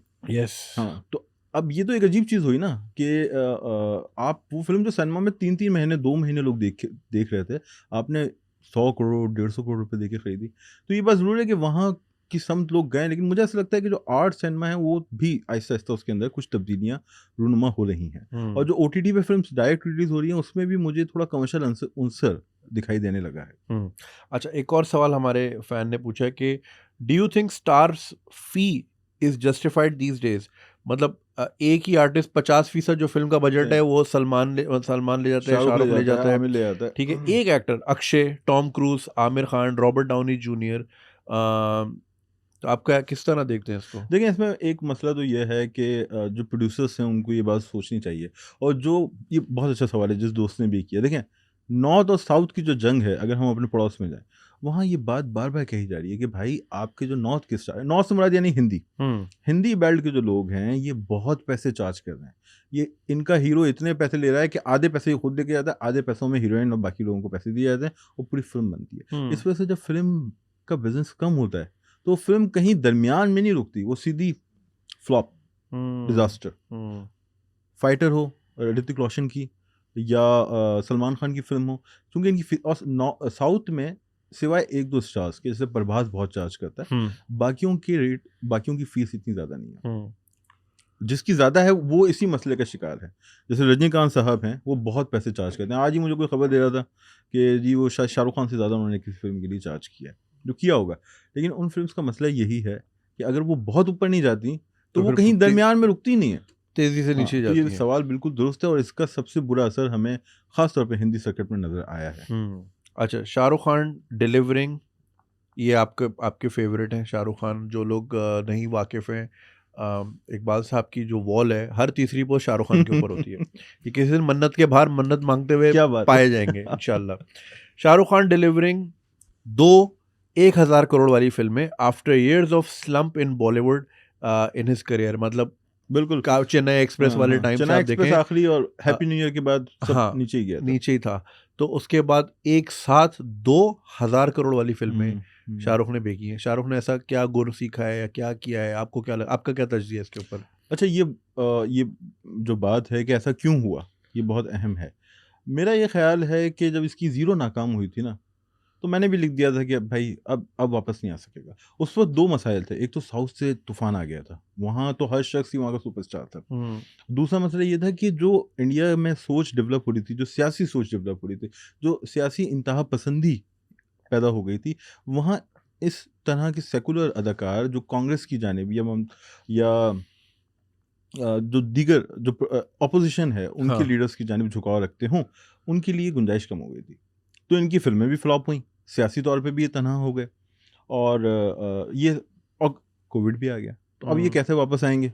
हम तो बहुत मायूस और थे। इस इतनी बड़े गैप में साउथ ने स्पेस फिल कर दिया। साउथ स्पेस फिल कर रहा था कहीं ना कहीं। अब देखें इंडिया में हुआ क्या कि जब कोविड खत्म हुआ तो वो कौन लोग थे, सिवाय रोहित शेट्टी ने एक फिल्म रिलीज की थी, वरना साउथ था जो कह रहा था कि हम अपनी फिल्म रिलीज करने के लिए तैयार हैं। जैसे राजामौली ने कहा कि हम अपनी फिल्म रिलीज करेंगे, प्रभास ने कहा, लेकिन पुष्पा रिलीज हुई, लेकिन नॉर्थ जो था ना वो थोड़ा मोहतात था, क्योंकि इनको सदमे बहुत लग चुके थे। शाहरुख खान ने ये वापसी कैसे की? मेरे ख्याल में इसका जो 4 साल का ज़माना था उसमें जो इसने खामोशी इख्तियार की, ये बिल्कुल खामोश हो गया। इसने ट्विटर छोड़ दिया, बहुत कम कर दिया, ख़ासतौर पे अपने बेटे की गिरफ़्तारी के बाद। और इसने सियासी बयानात से इज्तनाब किया। इसने पठान की प्रमोशन बिल्कुल भी नहीं की, कहीं पे भी नहीं, यानी सिर्फ ट्विटर पे हुई। इन्होंने जाके शोज़ नहीं किए, कपिल शर्मा शो में नहीं गए, इन्होंने बातें नहीं की, प्रेस कॉन्फ्रेंसेस नहीं रखी। तो उस खामोशी से इसको शायद कुछ फ़ायदा हुआ, शायद मिस्ट्री क्रिएट हो गई, मिस्ट्री क्रिएट हो गई, ये भी कहा जा खान सकता कोई है। बड़ी गेम कर रहा है। हाँ। और ये भी था कि लोग देखना चाहते थे कि ये वापस किस शक्ल में आ रहा है। अच्छा, एक बात यह है कि ज़ीरो क्यों फ्लॉप हुई? क्योंकि ज़ीरो अच्छी फिल्म नहीं थी। फैन क्यों फ्लॉप हुई? क्योंकि फैन अच्छी फिल्म नहीं थी। हाँ। हरी मीट सजल फ्लॉप हुई क्योंकि वो बुरी फिल्म थी। हाँ। अब आप आज भी अगर आप बुरी फिल्म करेंगे ना, शायद से शाहरुख खान जैसे स्टार करे या टॉम क्रूज करे, वो फिल्म फ्लॉप हो जाएगी। तो पठान में कुछ ऐसा था जो आज के दौर के लोगों के लिए अट्रैक्शन रखता होगा, तो उन्होंने जाके वो फिल्म देखी। लेकिन वो सिलसिला भी जो है ना, वो मिजाज बहुत देर नहीं चलेगा। जैसे टाइगर वापस आई, टाइगर 3, तो वही कहानी थी ना, एंटी पाकिस्तान और वो जासूस वगैरह वगैरह। तो टाइगर 3 नहीं चल सकी, फाइटर नहीं चल सकी। फाइटर के बारे में तो उन्होंने बहुत रिव्यूज भी बड़े पॉजिटिव आए। इसके ऊपर भी हमारा सवाल मौजूद है। अच्छा, ये तो शाहरुख खान की 2000 करोड़ वाली फिल्म थी, फिर गदर 2 700 करोड़ पे गई, एनिमल 1000 करोड़ पे गई। हाँ, if you want to discuss political propaganda movies of Bollywood, they get shit response in India, as well as last 5 Godi movies have failed massively. Tejas, Kangana Ranaut wali, Veer Savarkar also flopped, Article 370 flopped, Vaccine War flopped. Vaccine war कौन सी film है? मैंने नहीं देखी। ये Kashmir files जिन दोस्त ने हमारे बनाई थी, अग्निहोत्री समथिंग, उन्हीं की फिल्म थी। अच्छा, मतलब बात पे फ्लॉप दे रहे हैं। प्रोपेगेंडा फिल्मों को आप किस तरह देखते हैं? ये बीजेपी का टूल देख रहे हैं, इलेक्शन वॉर देख रहे हैं, ये किस तरह क्या है? अच्छा, आप दोस्त मुझसे ज़्यादा जानते होंगे, यूट्यूब पे एक यूट्यूबर हैं हमारे इंडिया के, ध्रुव राठी। अच्छा, वो अब ये बात करना शुरू हो गया कि हालात ऐसे बन गए हैं इंडिया के अंदर कि जो वोट है, जवान के अंदर से शाहरुख खान कहता है कि ये उंगली, तो ये उंगली या ये वोट जो है ना, ये भी शायद अब गैर मुतल्लिका होता जा रहा है, क्योंकि इंडिया में ऐसे हालात बन चुके हैं। अब वोट का वो असर नहीं है जो असर हुआ करता था। क्यों? चूंकि जो इंडिया में पॉलिटिकल पार्टी है वही एक आमरीत की शक्ल इख्तियार कर गई, ऐसा कहा जाता है। इंडियन दोस्त इख्तिलाफ कर सकते हैं। तो इन्होंने क्या किया, इन्होंने मीडिया के जितने टूल्स थे उन पर कब्जा कर लिया। गोदी मीडिया जो उनकी गोद में बैठा हुआ है, रवीश कुमार साहब, क्या बात है उनकी, उन्होंने ये तरकीब वजह की, तो गोदी मीडिया आ गया। पूरा मीडिया जो है वो तर्जुमान है बीजेपी का, और इन्होंने फिर फिल्म इंडस्ट्री पे भी ज़र्ब लगाई, और ये बड़ी हद तक कामयाब रहे। लेकिन बात ये ना कि हर चीज़ हमेशा नहीं रहती। एक कामयाबी का ज़माना था, वो चलता रहा, लेकिन अब नाकामियां आई हैं। गदर मुझे ऐसा लगता है कि इस सिलसिले की आखिरी बड़ी फिल्म थी। शायद अब इतनी बड़ी हिट फिल्म ना हो, जैसे कश्मीर फाइल हो गई, केरला स्टोरी हो गई, गदर हो गई, ये आखिरी मिसालें होंगी। हाँ, क्योंकि कश्मीर फाइल और केरला के अलावा बाकी जो 4-5 हैं वो सारी फ्लॉप। गदर हुई सिर्फ हिट। हाँ, सिर्फ गदर हुई। बाकी जैसे कि ये फाइटर हो गई, ये तेजस हो गई, सारी फाइटर ने कुछ बिजनेस कर लिया। असल में इतनी बड़ी फिल्म थी कि ओपनिंग ही अच्छी मिल जाती है, 4 दिन में काफी कुछ कवर हो गया, लेकिन उस तरह नहीं पहुंची जाना था। सही। अच्छा, आप इसको किस तरह देख रहे हैं कि अब AI टूल्स आ रहे हैं और वो हम देख रहे हैं कि भाई सिनेमा का फ्यूचर जो है वो तो सारा आप कंप्यूटर पे बैठ के ही होगा। सेट वाली बातें, वो कहते हैं ना, ड्रोन ने जो है हेलीकॉप्टर पायलट और कैमरामैन 2 की जॉब खा गया। अब AI है, वो तो कैमरामैन ही ना खा जाए। और फिर सब प्रॉम्प्ट देने वाले लोग ही बैठ जाएं। आने वाले वक्तों में आप क्या देख रहे हैं, फ्यूचर सिनेमा किस तरफ जाएगा? असल में जुनैद भाई बात ये है कि हम रहते हैं पाकिस्तान में और हम दुनिया की टेक्नोलॉजी से वाकफियत हासिल करते हैं इंटरनेट के ज़रिए या कुछ राब्ते अगर हमारे कुछ दोस्तों से होते हैं। लेकिन दुनिया बहुत तेज़ी से तब्दील हो रही है। हमारी सोच हैरान होती है कि आप देखिए हमने वो ज़माना देखा जब वाले फ़ोन थे जिसको हाँ, हम रोटरी घुमाएँ, फ़ोन, हाँ। उसके बाद वो फ़ोन गए। फिर वो फ़ोन्स आए जहाँ पे हम कॉल करने वाले का नंबर देख सकते थे। फिर हमारे देखते ही देखते दुनिया कितनी बदल गई। अब ये एआई का जो वाक़या रूनुमा हुआ है, बहुत बड़ा वाक़या है। तो इसके असरात तो अभी देखें हॉलीवुड में एक स्ट्राइक हुई, बहुत बड़ी स्ट्राइक। कहते हैं यस। कि हॉलीवुड की पूरी 150 साला तारीख़ की दूसरी बड़ी स्ट्राइक थी और उसमें हुँ, उन्होंने ये बात कही कि तुम तो हमारी चेहरों की राइट्स ले लोगे, हमारी हाँ। आवाज़ की राइट्स ले लोगे और एक बार हमें अदायगी करके चलता करोगे। हुँ, सही, तो उसके बाद तो हमारा कुछ तो अब वो जंग तो लड़ रहे हैं। हुँ, इस जंग को कहाँ तक ले जाया जा सकता है? आप कितने पावरफुल हो? स्टार पावर तो ख़ैर हॉलीवुड में है। क्या इस जंग को जीता जा सकता है? मुश्किलात तो हैं। अब जैसे डीप फेक बनना शुरू हो गए। हुँ। मेसी को हम अंग्रेज़ी बोलते हुए देखते हैं और हम शाहरुख खान को मुख्तलिफ ऐड करते हुए मैं देखते हैं। आपको तेलुगु में अपनी वीडियो दिखाऊँ? होगी, बिल्कुल होगी, बिल्कुल होगी। हमने बनाई थी 1 हाँ, मिनट की, मैं तेलुगु बोल रहा था, हाँ। परफेक्ट। तो बिल्कुल अब चीज़ें तो तब्दील हो गई ना, वो कह रहे हैं कि ट्रांसलेटर्स की आपको ज़रूरत नहीं है हुँ, और आपको एक ही वीडियोज़ बनाने की ज़रूरत नहीं है। अब ये कितना सिनेमा पे इसका असर होगा वो मेरे ख़्याल में आने वाले 3 से 4 साल बहुत अहम है। ख़ास तौर पे तब्दीली वहाँ आएगी, हुँ, हमारे खित्ते में नहीं आएगी। इंडिया में भी मुझे नहीं लगता कि फौरी कोई बहुत हुँ, बड़ी तब्दीली आएगी। हुँ, तब्दीली आएगी जो कुछ हॉलीवुड में होगा, यूरोप में होगा, हुँ। उसी के ज़रिए तय्युन होगा कि अब क्या होगा। सही, सही, समझिए कि ज़बरदस्त। कोविड के सानिए से निकलने के बाद अब नया सानिया है एआई का सिनेमा के सामने। अब देखें अच्छा, क्या इसमें करता है। मैं इसको इस तरह देखता हूँ कि एआई आज से नहीं है, एआई अटारी के टाइम से हाँ, है। जब हाँ, हम वीडियो गेम बिल्कुल। खेलते थे, वो वर्सेस यू वर्सेस कंप्यूटर क्या था, वो एआई ही तो एआई था। था, बिल्कुल। वो आपकी मूवमेंट के हिसाब से वो फिर वहाँ से फायर मारता था। हुँ, तो एआई तो किसी न किसी फॉर्म में रहा। हाँ, अब चूँकि बहुत तख्लीकी उसके पास पावर ज़्यादा आ गई, हुँ, तो हम थोड़ा डर रहे हैं कि वरना हुँ। पहले वो वीडियो गेम की हद तक था, तो शायद हमें असल में इतना। वो बिल्कुल इंसानी हो गया ना। अब वो हाँ, बिल्कुल इंसान जैसा हो गया, तो इंसान जैसा नहीं था जब तक तब तक तो हम कहते थे कि क्योंकि ये अब वो इमोटिव भी हो रहा है। हाँ, बिल्कुल, बिल्कुल। इनफैक्ट कल मैं एक पॉडकास्ट सुन रहा था, उसमें किसी ने ट्रेन किया हुआ था किसी बंदे के ऊपर, तो वो बाकायदा पॉज भी ले रहा था हुँ, और लाइक ऐसे वो भी कर रहा था, क्योंकि वो ट्रेन ही उस पे हुआ था। तो इतना ह्यूमनाइज हो रहा है कि वो बाकायदा पॉजेस भी ले रहा है।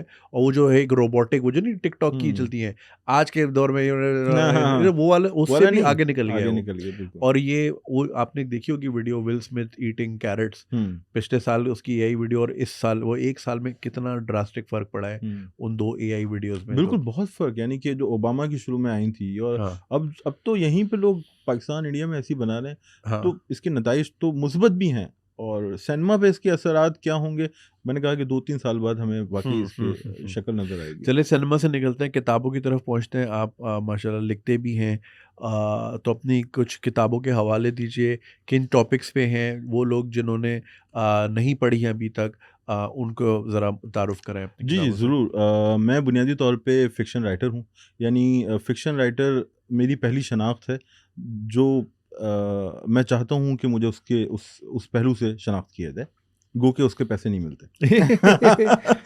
वैसे मैं जर्नलिस्ट हूँ, सारी ज़िंदगी जो मैंने अपने गुज़र-बसर के लिए काम किया गुज़िश्ता 17-18 साल में वो सहाफ़त है। प्रिंट मीडिया से मेरा ज़्यादा ताल्लुक़ रहा और इस सहाफ़त में मैं लोगों के इंटरव्यूज़ करता रहा। तो जो इंटरव्यूज़ थे वो ज़्यादातर राइटर्स के थे, इंतज़ार हुसैन, अब्दुल्ला हुसैन, तारड़ साहब, फ़हमीदा रियाज़ साहिबा, मोहम्मद हनीफ़ और बड़े नाम हैं असद मोहम्मद ख़ान दीगर। तो उनके इंटरव्यूज़ पे मबनी तो एक किताब रिसेंटली आई है, फ़िक्शन से मुकालमा। यानी उसमें ये है कि जो मुकालमा है वो फ़िक्शन राइटर्स से है। हुँ, और पाकिस्तान और इंडिया के भी हमारे एक दोस्त हैं खालिद जावेद साहब। तो वो किताब संग मील से शाये हुई, बड़ा अच्छा उसका रिप्लाई आया।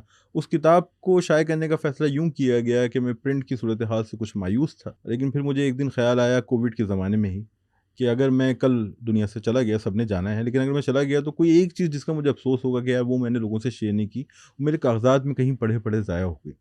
तो वो ये किताब थी। चूँकि इस किताब में इकबाल खुर्शीद कहीं बहा था। असल वाक़या था वो लोग जिनके इंटरव्यूज़ थे और उनमें से कुछ लोग दुनिया से जा चुके थे, तो वो इंटरव्यूज़ लोगों से शेयर करने थे। एक किताब जो है मेरे 2 नॉवेल्स पे मुश्तमिल है, तिकोन की चौथी जहद और गर्द का तूफ़ान। तिकोन की चौथी जहद कहानी है एक ऐसी औरत की जो प्रेग्नेंट है और कराची में तेज़ बारिश हो रही है और वो अपनी खिड़की में खड़ी हुई है और अपने शौहर से बात कर रही है जो कि शुमाली इलाका जात में तैनात है अपनी जॉब के सिलसिले में और वो फ़ोन पे बात कर रही है और लाइन डिस्कनेक्ट हो जाती है। तो उसके शौहर को किसी ने किडनैप कर लिया। आप जानते हैं कि एक ज़माने में हमारे यहाँ पाकिस्तान में बहुत ज़्यादा हालात ख़राब थे, तो इस तरह के वाक़यात हो रहे थे कि लोग अगवा हो रहे थे और उनकी फिर वीडियोज़ आया करती थी और उसमें अपील की जाती थी हुकूमत से। तो ये एक ऐसे शख्स की कहानी है जो जिसे अगवा कर लिया है। अस्करियत पसंदों ने, अगर अब हम वो लफ्ज़ इस्तेमाल करें, उस वक्त तो तालिबान का तसव्वुर था, तो अगवा कर लिया है, उसकी वीडियो जारी होती है और उसकी बीवी यहाँ कराची में है, वो प्रेग्नेंट है, उसके यहाँ बेटा पैदा होता है। तो ये कहानी है मर्द, औरत और जंगजू की। ये ट्रायंगल है, यानी कि अस्करियत पसंद, मर्द और औरत, तो ये ट्रायंगल है और इसकी अच्छा, कोई मर्द और औरत में प्रोटैगनिस्ट मियाँ बीवी ही है हाँ, हाँ या मर्द एज इन पूरा मर्द माशरा या नहीं नहीं वो अच्छा, किरदार दो तो कैरेक्टर्स, ओके। कैरेक्टर्स हैं। मर्द मर्द जो वहाँ अगवा हो गया, औरत जो उसकी वाइफ है यहाँ पे, और अस्करियत पसंद या जो टेररिस्ट कह रहे हैं उसे, वो जंगजू है, यानी वो जंग लड़ रहा है। तो इस तरह की कहानी है, हमारी अपनी कहानी है, हमारे अपने खत्ते की कहानी है। 3 किरदार हैं और जब मैंने इसे लिखा था, चूँकि सिनेमा में मेरी दिलचस्पी थी और कुछ पाकिस्तानी अदाकारों को वैसे तो पाकिस्तानी अदाकार, वैसे अदाकार हमारे अच्छे हैं, ये तो मानना पड़ेगा। तो कुछ अदाकारों की शबीह मेरे जहन में थी कौन की चौथी जहद लिखते हुए। तो मैं देखता था कि अगर कराची में बारिश हो रही है और एक प्रेग्नेंट औरत खड़ी हुई है, तो क्या वो माहिरा खान हो सकती है, क्या उसका शौहर अली ज़फ़र हो सकता है, और क्या उससे अगवा करने वाला फवाद खान हो सकता है। तो मेरे जहन में ये 3 चेहरे रहे जब मैं ये कहानी लिख रहा था। चूँकि ऐसी बात है, ये इंडिया में इन्होंने काम किया, तो इनका काम बड़े लेवल पे आ रहा था, तो मुझे वो भाता था। ये एक कहानी है, इसमें ये है कि तिकोन की चौथी जहद क्या है। और दूसरी कहानी है गर्द का तूफ़ान। आपको पता है कि MQM कराची में थी, ANP पीपल्स पार्टी, हमारे यहाँ हर पॉलिटिकल पार्टी का अल्हम्दुलिल्लाह अस्करी विंग रहा है। तो एक ज़माना आया जब MQM पे ऑपरेशन उसके ख़िलाफ़ शुरू हुआ और उसकी जो अस्करी विंग था बिलखुसूस उस पर ज़रब लगी। तो ऑफिशियली तो वो कहेंगे हमारा कोई अस्करी विंग नहीं था। बहरहाल, तो उस वक्त जो लड़के थे आपके हमारे जैसे, हमारे मोहल्लों के जो लड़के जिनके कल बहुत भरम होते थे, उनके साथ क्या रूनुमा होने लगा, उनकी जो ताकत थी वो कहाँ चली गई, उनका जो खौफ या उनका जो असर था वो कहाँ गया, और फिर उनमें से कुछ अचानक गायब क्यों हो जाते हैं। अच्छा, उनमें से जो गायब हो गए, जब वो वापस आते हैं तो बाकी लोगों के दिल में शक होता है, ये मुखबिर बन गया। ये उन लोगों की कहानी है, ये उस ज़माने की कहानी है जब पाकिस्तान कराची के अंदर जो हमारे यहाँ पॉलिटिकल पार्टीज़ का असर कम हो रहा था और एक इंतशार की कैफियत जन्म दे रही थी। तो 2 दोस्तों की कहानी है, फिक्शन है ये भी, फिक्शन है, फिक्शन सही सही, हकीकत से ही निकला है, फिक्शन है। बाकी मैं शॉर्ट स्टोरीज लिखता रहता हूँ। ख्वाहिश है कि इस साल अपने शॉर्ट स्टोरीज को भी कंपाइल करें और शायद अच्छा, करें। मैं वो आपका नेट पे ज़ाहिर है मैं रिसर्च कर रहा था, तो शॉर्ट स्टोरीज कुछ आई, तो उस पे सबसे ऊपर छनाल था। हाँ तो ये हमारे यहाँ बड़ा गैर पार्लिमानी लफ्ज़ समझा जाता है। तो सही। What's that story about, if you want to वो शेयर? भी कराची की कहानी है, कराची ही की कहानी है। कराची और मेरा जो मामला है ना जुनैद भाई, वो बड़ा अजीब है। मैंने कराची में जो कुछ मैंने देखा, मैं ये नहीं कहता कि और लोगों ने नहीं देखा होगा, लेकिन लोगों को उसकी खबर नहीं है। क्योंकि मैं उन इलाकों में रहा जहाँ मेहनत कश बसते थे, जहाँ मुख्तलिफ़ कौमियतें बसती थीं, और जब लिसानी फसादात होते थे, तशद्दुद होता था, तो ये इलाके जो थे, ये समझें ये फ़लस्तीन और बैरूत बन जाते थे। यहाँ सिविल वॉर की कैफियत होती थी। और इन सड़कों से थोड़ा दूर नाज़माबाद की जो फूड स्ट्रीट है, वहाँ दुनिया आबाद है। लोग बर्गर खा रहे हैं, कढ़ाइयाँ खाई जा रही हैं, लोगों को पता ही नहीं है कि कुछ ही फासले पे 4 से 5 किलोमीटर दूर लोग अपने घरों में महसूर हैं, मुसलसल गोलियाँ चल रही हैं, सड़कों पे लाशें पड़ी हुई हैं, जिनको उठाने नहीं आ रहा, सड़कों पे खून गिरा हुआ है। ये सब चीज़ें मैंने देखी। मोहतरमा बेनज़ीर भुट्टो की शहादत हो, 12 मई हो, मैं उनका बहुत करीब से उनका शाहिद हूँ, उनका गवाह बना हूँ। तो वो खौफ जो शहर कराची ने महसूस किया, वो खौफ मेरे अंदर भी है। जो ज़ख्म शहर कराची को लगे हैं, वो मुझे भी लगे हैं। और इसी वजह से मैं कहता हूँ कि मैं और कराची एक जैसे हैं, उदास हैं, फटे हाल हैं और सदमे में हैं और रोते रहते हैं, लेकिन किसी तरह जी रहे हैं, कोशिश कर रहे हैं आगे बढ़ने की। आपको लगता है हम, ज़ाहिर है मेरा भी बचपन इसी तरह गुजरा है, पुराने मोहल्ले में, ओल्ड कराची, MQM का जोर है, थोड़ा सा आगे जाएं तो लियारी गैंग वॉर है, वो भी अपने एक्शन में चल रही है, फिर थोड़ा इस तरफ जाएं तो दूसरी पार्टियां, सुन्नी तहरीक है, हर एक क्लैश ज़माने चल में तो रहे हैं। सबके पास असला आ गया था। हाँ, और ऐसा भी था कि इधर इनका ऑफिस है, इधर इनका ऑफिस, और गोलियां जा रही हैं, बीच में मैं खड़ा हूँ, बिल्कुल ऐसे भी मैं फंसा हूँ। फंसे होंगे, तो बिल्कुल। बहुत करीब से देखा है। अभी आप जो बात कर रहे थे कि जो कारकुन होते हैं उनका एक भरम होता है, फिर वो गायब कर दिए जाते हैं या मार दिए जाते हैं। ऐसे बहुत से थे जिनके साथ मैं क्रिकेट खेलता था, या बचपन में पकड़म पकड़ाई, छुपन छुपाई खेला है। फिर वो गलत सोबत में बैठे, भाई बंदी में बैठे, भाई टीटी लगाने लग गए, और फिर वो एक नज़रिए की नाम पड़ गए। फिर कभी किसी ने रेंजर्स पे क्रैकर फेंका, तो किसी ने किसको लूटा, वहाँ मारा गया, वहाँ मारा गया। ये वही लड़के थे जो मासूम बच्चे थे। एक ज़माने में हम लोग क्रिकेट खेलते थे, हमें फ़र्क ही नहीं पड़ता था कि वो कौन सी ज़बान बोलता है या वो कौन सी। ये भी हमने दौर देखा है। आपको भी याद होगा कि 80s के टाइम पे घर के दरवाजे बंद करने का रिवाज नहीं था। हम लोग फ्लैट्स में रहते थे, लेकिन वो 1927 की बिल्डिंग थी, तो मतलब यानी पुराना जो कराची जो रहा है। और हमारे यहाँ बड़ा ये कॉमन था कि भाई घर में भिंडी या बैंगन पके हैं तो मैं तो नहीं खाता, तो मैं सामने चला गया, जी आपके क्या पका है, कीमा पका है, वहीं बैठ गया। उन्होंने भी मुंह नहीं बनाया, रोटी 2 एक्स्ट्रा बना दी, चलो जी इधर ही खा लो। हमने ऐसा भी टाइम देखा है कि मतलब ये नहीं है कि अच्छा वो मेमन है या वो हिंदुस्तानी है या फिर ये पंजाबी है, ये पश्तून है, बिल्कुल नहीं, कभी भी बलोच नहीं है, हमने देखा। बिल्कुल। बट फिर ये हमारे अंदर इन्फ्यूज़ की गई कि भाई वो ऐसे हैं, बिहारियों से दूर रहो, फलाने से दूर रहो, तो ये तो वो, बड़ा गलत फर्ज होता था। और फिर हमने इस शहर को डिसइंटीग्रेट होते देखा। तो क्या ये जो तमाम वाक़यात हमने देखे हैं, इतनी करीब से देखे हैं, आपने भी लाशें डेफिनेटली देखी होंगी, मैंने भी देखी हैं। बोरी में एक हमें एक वो भाई नहीं होते यार, 2 बॉलें खेलनी है, जो बैट छीन लेते हैं, वो एक थे भाई, वो छीनते थे बैट, जिससे हम कुछ कर भी नहीं सकते थे। फिर वो 35 पीसेस में मिले थे बोरी के अंदर, क्योंकि दूसरी पार्टी ने उठा लिया था तशद्दुद। तो आपको लगता है कि हमारी साइकी और हमारे जो मुश्तरका दोस्त हैं हाशिर बिन इरशाद साहब जो लाहौर में रहे, वो खैर वैसे तो वो IBA से पढ़ के गए, या फिर दूसरे लोग जो इस शहर के नहीं हैं, हम लोग की साइकी में बड़ा फ़र्क होगा, आपको क्या लगता है? देखिए फ़र्क तो है जुनैद भाई। और ये मजमूई तौर पे तो आपकी मेरी गुफ्तगू बहुत खुशगवार रही, लेकिन अब मतलब मुझे बहुत भारी दिल के साथ मैं ये बातें करूँगा। आपने कहा एक ज़माना था इस शहर में जब घरों के दरवाजे खुले होते थे। मैंने वो इलाके देखे हैं जहाँ घरों के दरवाज़ों के बाहर ऐसे करके ईंटों से एक ओट सी बना दी गई थी कि ऐसा ना हो कि हम या हमारे बच्चे घर से बाहर निकलें तो कहीं से आती हुई गोली लग जाए। हमने वो मोहल्ले देखे जो डिवाइडेड थे कि एक तरफ एक कौमियत थी, दूसरी तरफ दूसरी कौमियत, और उन्होंने अपने घरों के बाहर दीवारें लगाई हुई थी, यानी दरवाजे के बाहर, कि ऐसा ना हो कि मैं बाहर निकलूँ गोली आके मुझे लग जाए। ऐसी कहानियाँ सुनी हैं कि लोगों ने अपने घरों के अंदर दीवारों में सुराख किए हुए थे कि सामने से अटैक होगा तो हम पीछे से भागेंगे। तो कराची ने जो कुछ देखा, जितना तशद्दुद, जितना जबर, जितना कर्ब देखा, वो वाकई जब आप तजुर्बा करते हैं तभी आप तब्दील होते हैं। हमारे बहुत से दोस्तों ने ये तजुर्बात नहीं किए, लेकिन वो लोग भी हसास हैं। अगर हमारी कहानियाँ उन तक पहुँचेंगी तो वो भी उससे तजुर्बा कर सकेंगे।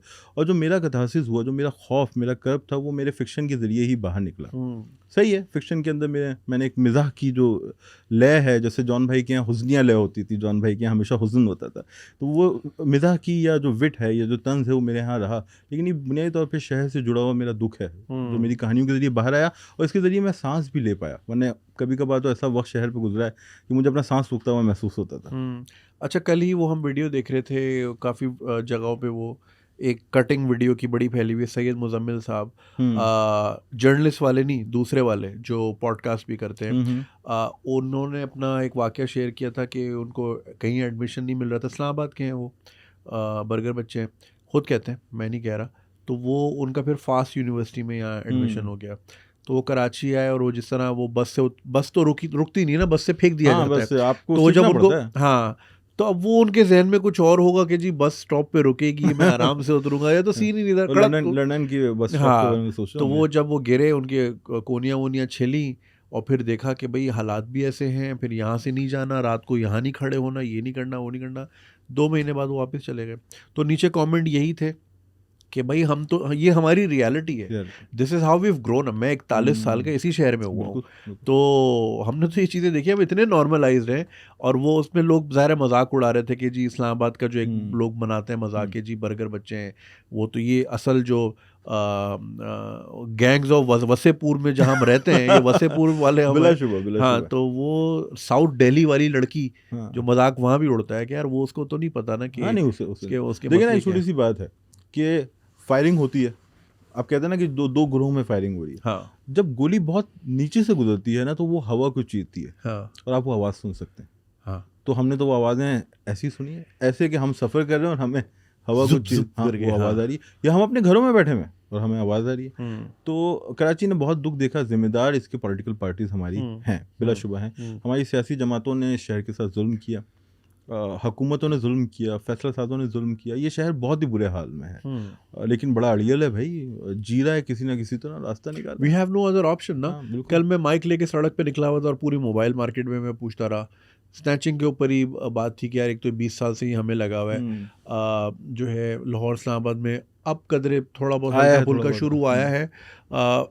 लेकिन हमारे जैसा तो नहीं होगा। हाँ, क्या आप सोच ही नहीं सकते ना। नहीं सोच सकते। आप यकीन कीजिए, मैं एक जब स्टैंड अप करता था, मैं ओपन माइक करने लाहौर गया, और जब यहाँ रहता था ना, उस ज़माने में पीपल्स पार्टी वाला टाइम था, 2008 से 13 वाली हुकूमत, तो रिहाइश मेरी रामस्वामी में थी, और अगर मुझे एटीएम मगरिब के बाद जाना होता था ना, हाँ। तो मैं ये बोर्ड बेसन वाली जो स्टैंडर्ड चार्ट की ब्रांच है यहाँ आता था, हम्म, क्योंकि ये सेफेस्ट था और बाहर गार्ड बैठा होता था, और मैं कहीं सोचता भी नहीं था वहाँ के एटीएम में मैं जाऊँ। लाहौर में मैं जिस एटीएम में दिल करे चला जाऊँ, बाहर आ जाऊँ, कोई कुछ कह ही नहीं रहा। जहाँ कॉल आई वहीं उठा ली, तो मुझे वो फ्रीडम में इतना मज़ा आया। और चूंकि मैं उस ज़माने में वर्क फ्रॉम होम ही करता था, तो मैं उधर ही रह गया। बहन मेरी रहती, मैं 1 साल उन्हीं के घर पढ़ा रहा। बोला यार ये तो बहुत सुकून है। तो चूंकि जब आपके पास जब तक मवाजना करने वाला वो पैरामीटर ना हो ना, तो आपको पता ही नहीं होता।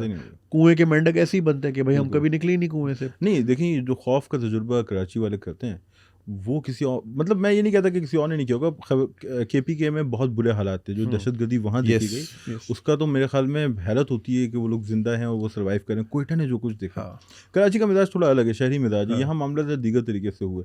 मैं ऐसी सोचता हूँ, दोस्तों से कहता भी हूँ कि कराची में जो लोग हैं, उन्हें कोई और तमगा मिले ना मिले, किसी भी वक्त तमगा शहादत ज़रूर मिल सकता है। वो घर जा रहा है, कोई आदमी बेचारा राइडर है, और वो रात गए, मतलब हैरान कुन ये वाक़या था। इकबाल साहब, मेरी एक ऑब्जर्वेशन है। देखिए, हमारे यहाँ बहुत सारे लोगों के हालात बदल सकते हैं अगर सिर्फ सिक्योरिटी पे काम हो जाए। फॉर एग्जांपल, मेरे एक दोस्त हैं, वो एक बहुत बड़ी यही कोल्ड ड्रिंक वाली कंपनी में डिस्ट्रीब्यूटर रहे, सॉरी सप्लाई चेन में रहे, और डिस्ट्रीब्यूटर का नेटवर्क आपको पता है वो तो अंदर अंदर इलाकों में होता है, तो वो जाना भी पड़ता है।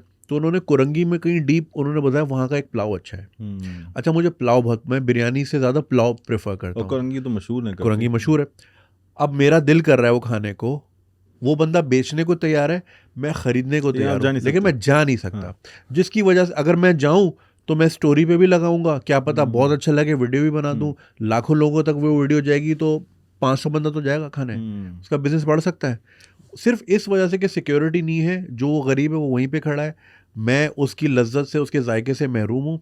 इसी तरह मैं एक नोटिस कर रहा था, एक ये जो राइड हेलिंग ऐप्स होती हैं, इनकी एक इन ड्राइव वालों का एक इवेंट था, वहाँ पे वो डॉक्यूमेंट्री दिखा रहे थे कि किस तरह उन्होंने दुनिया भर में लोगों की ज़िंदगियाँ बदली हैं।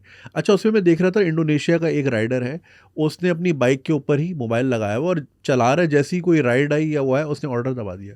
अब मैं यूज़र बन के सोचता हूँ, अपने आप को हमेशा दूसरे के जूते में रख के सोचता हूँ। अब मतलब अगर मैं फूड पांडा का राइडर होता या मैं बाइकिया का राइडर होता, मोबाइल तो कराची में मैं यूँ लगाता नहीं हूँ, अब मैं बाइक चला रहा हूँ, इधर ऑर्डर आ रहा है, तो अगर ये फ़ोन मेरे सामने होता, मैं फ़ौरन ऑर्डर रिसीव कर लेता, मैं एडवांटेज पे रहता। बट अब चूंकि मैं फंसा हूँ, अब मैं यूँ करके निकालूंगा, मैं एक्सीडेंट हो सकता है, मेरी टांग टूट सकती है, मैं अपाहिज हो सकता हूँ। तो सोच रहे हैं आप, अब हमारे शहर में हज़ारों राइडर हैं, वो कितने डिसएडवांटेज में हैं कि जस्ट बिकॉज फ़ोन उनके सामने नहीं है। जो गाड़ी के अंदर है वो तो चले कर लेता है, करीम वाला, इन ड्राइव वाला, कि भाई अगली राइड भी पकड़ लेता है, अभी आपकी राइड खत्म नहीं हो, अगली पकड़ लेता है। मगर ये डिसएडवांटेज है जस्ट बिकॉज वो फ़ोन सामने नहीं रखता। हाँ, अमन की जो ज़माना होता है ना, उस ज़माने में तो हर चीज़ फलती फूलती है। सिनेमा भी फूलेगा, लिटरेचर भी फूलेगा, और कारोबार भी बढ़ेगा। जहाँ बिगाड़ है, जहाँ अमन नहीं है, वहाँ तो बुरा हाल है। और आपने एक सन का जिक्र किया, 2008 से 2013। आप यकीन माने कि मैंने अपनी ज़िंदगी में इससे बुरा वक्त नहीं। हाँ, ये तो बस। अगर आप कराची के हैं, दुनिया में मैंने मुल्क किसकी वजह से छोड़ा था? मैं लुट के तंग आ गया था, मैंने मुल्क छोड़ दिया था। 1200 दिरहम थे मेरे पास टोटल सेविंग, मतलब जो रुपए में थे, उसको मैंने कन्वर्ट कराया और मैं दुबई चला गया, बेयारो मददगार। मैं जब एयरपोर्ट पे खड़ा था, मुझे ये नहीं पता था मैंने जाना कहाँ है। अच्छा, मैं इतना यहाँ से तंग आ गया था। और फिर एक दोस्त को फ़ोन किया, उसने अल एन किसी को फ़ोन किया, उसने देरा में किसी को फ़ोन किया, उसने बोला जी 2 दिन के लिए बैठ है, आ जाए।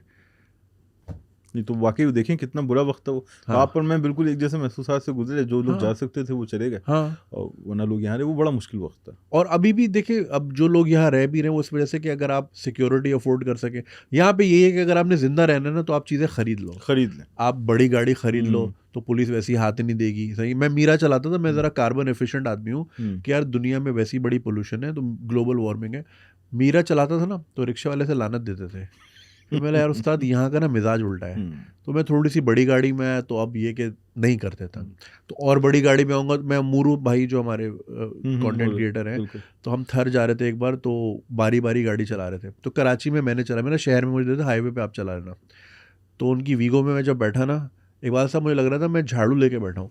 फास्ट लेन तो ऐसे साफ हो रही थी ना, बगैर हॉर्न बगैर डिपर के, क्या मतलब नहीं, हमारे चश्मा। माशरे में जो ताकतवर है उसे हमारा जो कॉग्निटिव स्ट्रक्चर ऐसा बन चुका है कि हम ताकतवर को ही इज्जत देते हैं, यानी जिसके पास ऑलरेडी इज्जत है हम उसे और इज्जत देंगे, जिसके पास दौलत है उससे और दौलत कमाने की राह देंगे, और जिस बेचारे के पास इज्जत और दौलत कम है हम उससे और छीनते चले जाएंगे। तो हमारा समाज तो बटा हुआ है। देखें, वाकई ये बात लोग कहते हैं कि भाई बहुत बार ये जुमला कहा गया मिडिल क्लास खत्म हो रहा है, लेकिन बात तो सच है वाकई। यानी अगर मैं कुछ अर्से पहले खुद को मिडिल क्लास समझता तो मैं आप कहता हूँ यार लोअर मिडिल क्लास कर लो, हालात तो बिगड़ते जा रहे हैं लोगों के। तो बस यही कराची है। अच्छा, अभी आपने लिटरेचर का जिक्र किया, मैं देखता हूँ आप आए दिन लिटरेचर फेयर्स या बुक फेयर्स में जा रहे होते हैं। आपको कोई उम्मीद है हमारा लिटरेचर बेहतर हो रहा है या वो भी रिग्रेशन की तरफ जा रहा है? मेरा एक आध बार बुक फेयर में जाना हुआ है जो एक्सपो सेंटर में लगता है, तो वहाँ मैं देखता हूँ ज़्यादा रश बहुत होता है, लेकिन ज़्यादातर वो मजहबी किताबों का रुझान ज़्यादा रहता है। कुरान की तफसीर हो गई या अहादीस की किताबें हो गई या सीरतुन नबी हो गई, ये वाले ज़्यादा होते हैं। और वो मैंने जो दूसरी कैटेगरीज हैं वो हालांकि होनी सब चाहिए, इसमें वो नहीं है कि ये नहीं कि मज़हब की क्यों है, हमें कोई शिकायत नहीं है, ऑफकोर्स अच्छी चीज़ है, मगर एक बैलेंस के साथ। तो वो मैं देखते हैं कि वही एक ही टाइप की बुक देख रही होती हैं। जुनैद भाई, बहुत अच्छा सवाल आपने किया। देखें, माजी के मुकाबले में अगर हम तजिया करें गुज़श्ता 70 साल का, तो इस वक्त पाकिस्तान में जितने फेस्टिवल्स और कॉन्फ्रेंसेस हो रही हैं पाकिस्तान की तारीख में कभी नहीं हुई। उर्दू कॉन्फ्रेंस अहमद शाह साहब को क्रेडिट जाता है, मतलब 16-17 कॉन्फ्रेंसेस वो करवा चुके हैं। और ये तो मरकज़ी कॉन्फ्रेंस है, उसकी ज़ीली कॉन्फ्रेंसेस आर्ट्स काउंसिल में हो रही हैं, दूसरे शहरों में जा रहे हैं। अच्छा, KLF कराची लिटरेचर फेस्टिवल है, लाहौर लिटरेचर फेस्टिवल है, अलहमरा में इवेंट हो रहा है, फेस्ट फेस्टिवल हो रहा है, मेले हो रहे हैं, अदब फेस्टिवल यहाँ आसिफ फ़ारूकी और अमीना सैयद साहिबा ने शुरू किया। तो इस वक्त शायद पाकिस्तान की तारीख़ में शायद ही ऐसा दौर आया हो जब इतने फेस्टिवल्स बैक वक्त होते हों। यानी नासिर अब्बास नैयर साहब हैं और हमें शायद ये एक दिन यहाँ होते हैं, अगले दिन ये लाहौर होते हैं, फिर ये फैसलाबाद होते हैं। अब प्रॉब्लम ये है कि क्या इन एक्टिविटीज़ का असर पड़ रहा है? असल मसला तो ये, आपका सवाल भी यही है। मेरे ख्याल में कहीं ना कहीं तो असर पड़ रहा होगा, असर तो हर चीज़ का ही होता है, लेकिन हमारा जो राइटर है ना, वो कभी ओपिनियन मेकर हुआ करता था, क्या कहेंगे, ओपिनियन बिल्ड भी करता था। जैसे आप टेलीविज़न पे किसे देखते थे? फैज साहब बैठे हुए, अहमद फराज बैठे हुए, अहमद अदीम कासमी बैठे हुए, अमजद इस्लाम अमजद बैठे हुए, बानो आपा बैठी हुई, अशफाक अहमद बैठे हुए। तो ये राइटर था जो ओपिनियन मेकर था, राय आम्मा का नुमाइंदा था, राय बिल्ड करता था। अब हमारा राइटर ओपिनियन मेकर नहीं रहा, यानी उसकी जो राय है ना शायद वो अब रेलेवेंट नहीं रही। गाजी सलाउद्दीन साहब ने आखिरी कोशिश की थी, कुछ इस तरह के प्रोग्राम्स किए जहाँ अदीबों को लेके बात की गई, लेकिन अब फैज साहब नहीं है, अब फराज नहीं है, अब जो कुछ है वो सोशल मीडिया पे। अब अदीब का जो असर थोड़ा बहुत है वो सोशल मीडिया पे तो है, लेकिन मेन स्ट्रीम मीडिया में और समाज पे मजमूई तौर पे वो दिखाई नहीं दे रहा, वो कम हो गया। अगर वो बढ़ेगा तो बेहतरी आएगी। और अगर शोरा की बात करें तो हम देखते हैं आजकल जो शायर हैं वो टिकटॉक वाले शायर ज़्यादा हैं, और वो असर अगर आप कह लें तो कोई ख़ास उनकी उसमें है नहीं। और मतलब ये कि तू आई नहीं, मेरा घर खाली था, इस तरह की हम सुन रहे हैं। मतलब ये जो हम गली मोहल्लों में, वो जो याद होगा SMS वाला दौर था, वो जो है फराज को लेके जो शेर लोग खुद ही टॉयलेट में बैठ के बना लिया करते थे, अब ये मेन स्ट्रीम हो गया है। अब यही लोग टूर करते हैं, ग्लोबली टूर कर रहे हैं। तो ये एक तरफ हम देखते हैं मीर गालिब, चले ये तो प्री पार्टीशन वाली बात है ना, अगर हम पार्टीशन के बाद की भी बात करें, जॉन साहब हैं, अहमद फराज हैं, जितने भी फैज़ साहब गुजरे हैं, मगर अब जो हम देखते हैं तो शर्म ही आती है कि हम क्या थे और क्या हो गए। नहीं, वाकई ये बात तो दुख की है। मेरे ख्याल में एक क्रिटिक ने बहुत अच्छी बात की और मैं इससे एग्री करता हूँ कि उर्दू लिटरेचर में जो कुछ है बाहर से आया। नॉवल हमारे पास नहीं था, शॉर्ट स्टोरी नहीं थी, जो नज़म है, जो जदीद नज़म है वो बाहर से। हमारे पास एक चीज़ थी, गज़ल। तो उर्दू में जो गज़लें कही गई, मीर ने कही, गालिब ने कही, ये बड़ा काम था, लेकिन अब वहीं हमें पस्ती दिखाई दे रही है। तो ये अच्छी चीज़ तो नहीं है, चीज़ तो नुकसानदेह है। मेरे ख्याल में जो सोशल मीडिया का असर है, मनफी असर हमें यहाँ नज़र आता है।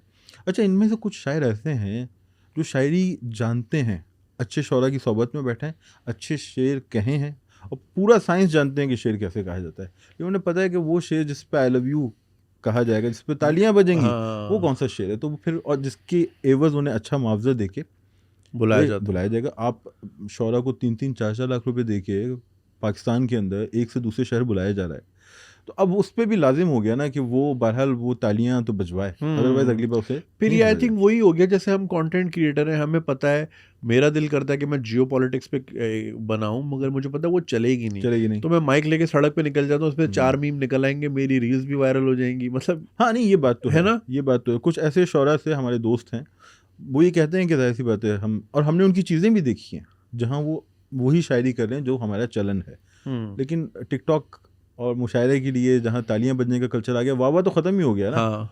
वाह तो अब ख़त्म ही हो गया। हाँ। तो बस जो बिकता है, जो दिखता है वो बिकता है, या जो बिकता है वही चलता है वाली मामला है। अच्छा, आपकी ज़ाहिर अप्रोच भी काफ़ी प्रोग्रेसिव है। अभी हमारी मुश्तरका दोस्त डॉक्टर तायरा काज़मी साहिबा भी आई हुई थी, और उन्होंने ज़ाहिर फेमिनिज़म को लेकर काफ़ी बातचीत की, और कमेंट में लोग मुझे गालियाँ दे रहे कि आपने उनको इस तरह काउंटर क्यों नहीं किया और ये क्यों नहीं किया। आपकी नज़र से शायद कुछ आगाज़ क्लिप गुजरा हो, क्या कहेंगे आप उनके बारे में, या जनरली अगर आपका इससे लगाव है इस टॉपिक से? भाई देखिए, हमारे यहाँ मसला ये है कि समाज बुनियादी तौर पे 2 हिस्सों में बटा हुआ है, जो सोसाइटी है, मर्द और औरत, यानी बाइनरीज है ना हमारे यहाँ। हम हर चीज़ को इसी में देखते हैं, मर्द औरत, दिन रात, पीटीआई, नून लीग। हाँ, ये भी एक बाइनरी है, कभी कोई सेंटर में होता है, कभी एक जो है वो हाशिए पे होता है। तो हमारे समाज में औरत मजमूई तौर पे वो एक ज़माने में हिंदुस्तान, जो कदीम हिंदुस्तान था, वहाँ तो औरत ताकतवर थी, ये हमें मिसालें मिलती हैं। लेकिन गुज़श्ता 70-80 साल में हमारे यहाँ औरत को दबाया गया, ये बात दुरुस्त है। और हमारा जो सोशल स्ट्रक्चर है ना, असल में मसला ये है कि मैं और आप जब शऊर की दहलीज़ अबूर करते हैं या जब दुनिया में निकलते हैं, तो ऑलरेडी जो स्ट्रक्चर्स बने हुए हैं हम उन्हीं को फॉलो कर रहे होते हैं। अगर हम उनको तोड़ते हैं तो हम बागी कहलाते हैं। तो उन स्ट्रक्चर्स में औरत का एक रोल है जो वो सेंटर में नहीं है, सेंटर में मर्द है। जितने भी इकाइयाँ हैं ना, मजहबी स्ट्रक्चर देख लें, मरकज़ में मर्द, ख़ानदानी स्ट्रक्चर मरकज़ में मर्द, माशी स्ट्रक्चर मरकज़ में मर्द, तो औरत हाशिए पे है। अब फेमिनिज़म की तारीफ़ पे बात होती है कि भाई इनको तो फेमिनिज़म की तारीफ़ ही नहीं पता, इन ख़वातीन को कहा जाता है। तो भाई तारीफ़ क्या थी, तहरीक क्या थी, कितनी वेव्स आई, पहली, दूसरी, तीसरी वेव्स, वो बात अलग है। अभी तो बात यह है कि आपकी औरतों को अगर आवाज़ मिल रही है, आपकी औरतों को, तो आप उन्हें सुनने की कोशिश करें, समझने की कोशिश करें कि वो कह क्या रही हैं। हो सकता है कुछ बातों से आप मुत्तफ़िक ना हो, मैं मुत्तफ़िक ना हूँ, लेकिन हमें उन्हें सुनना तो पड़ेगा, क्योंकि बहुत अरसे से हमने उन्हें सुना ही नहीं है। और मैं एक बात ऐसी अज़रा मज़ाक कहता हूँ कि हम कहते हैं ना, हर कामयाब मर्द के पीछे एक औरत होती है, तो मैं कहता हूँ हर फेमिनिस्ट औरत के पीछे एक फेमिनिस्ट मर्द होता है, जो हो सकता है उसका शौहर हो सकता है उसका भाई हो सकता है उसका दोस्त हो, जिसने उसके हकूक़ के लिए उसके साथ खड़ा होने का फ़ैसला किया। क्योंकि देखिए, मरकज़ में तो मर्द है ना, ताकतवर तो मर्द है। अगर मर्द ही वो स्पेस नहीं देगा ना, अनफॉर्चुनेटली, तो वो स्पेस आपके माशरे में पैदा नहीं होगी। यूरोप के अलग मामला हैं, अमेरिका के अलग मामला हैं। आपके मामले में जब तक मर्द थोड़ी स्पेस पैदा नहीं करेगा, औरतों को वो स्पेस नहीं मिलेगी, क्योंकि मर्द हर जगह काबिज़ है। आपने देखा ना, बसों के अंदर जो कंपार्टमेंट्स होते हैं, वो ख़वातीन का इतना सा होता है, मर्दों का इतना बड़ा होता है। तो औरतों की बात सुने, समझें कि वो क्या कह रही हैं। बात होगी तो जिस बात पे इख्तिलाफ होगा वो भी हल हो जाएगी। मुझे ऐसा लगता है कि ये जो लोग कहते हैं कि ये जो फेमिनिस्ट आंटियाँ कहते हैं, तो वही मैंने कहा कि जो फेमिनिस्ट अंकल भी तो होंगे जिनकी वजह से फेमिनिस्ट आंटियाँ बाहर आई हैं, तो उनसे जाके बात कर लो भाई, उन्हें समझा लो अगर तुम इख्तिलाफ रखते हो।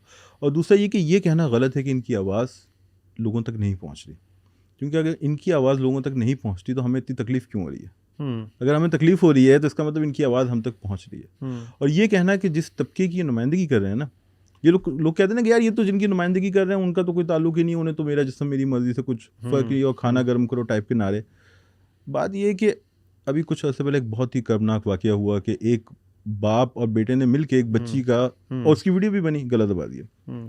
अब उस बच्ची, उसकी माँ, उसकी फुप्पो, उसकी खाला, वो बेचारी तो अपने हकूक़ जानती ही नहीं है, या उनके पास वो वसाइल नहीं है कि वो आवाज़ उठाएं, तो आवाज़ तो फिर इन्हीं को उठाना पड़ेगी। तो मेरे ख्याल में हमें अपनी ख़वातीन को सुनना पड़ेगा, समझना पड़ेगा, उन्हें स्पेस देना पड़ेगी। और माशरे वही वाली बात है कि जो बुनियादी ज़रूरतों को पूरा कर चुके हों वही फिर बाहर निकल के दूसरी चीज़ें करते, जैसे हम फिल्म मेकिंग की हम बात कर बिल्कुल रहे थे बिल्कुल।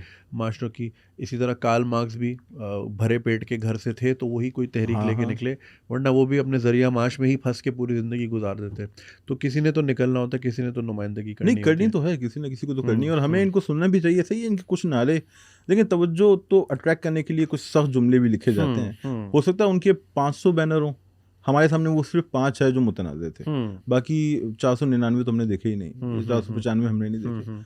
तो उन्हें भी देखने की ज़रूरत और है। फिर ठीक है, अगर कोई इस तरह आर्गुमेंट कर भी रहा है तो उसका आप आर्गुमेंट में ही जवाब दें, ना हुँ। कि गाली दें। हाँ, और मैं बिल्कुल। कमेंट पढ़ रहा था डॉक्टर ताहिरा, माशाल्लाह शी इज़ वेल अचीव्ड। आप बिल्कुल डिसएग्री कर सकते हैं उनसे, कोई हरफ़ आखिर उनका भी नहीं है ना हमारा है।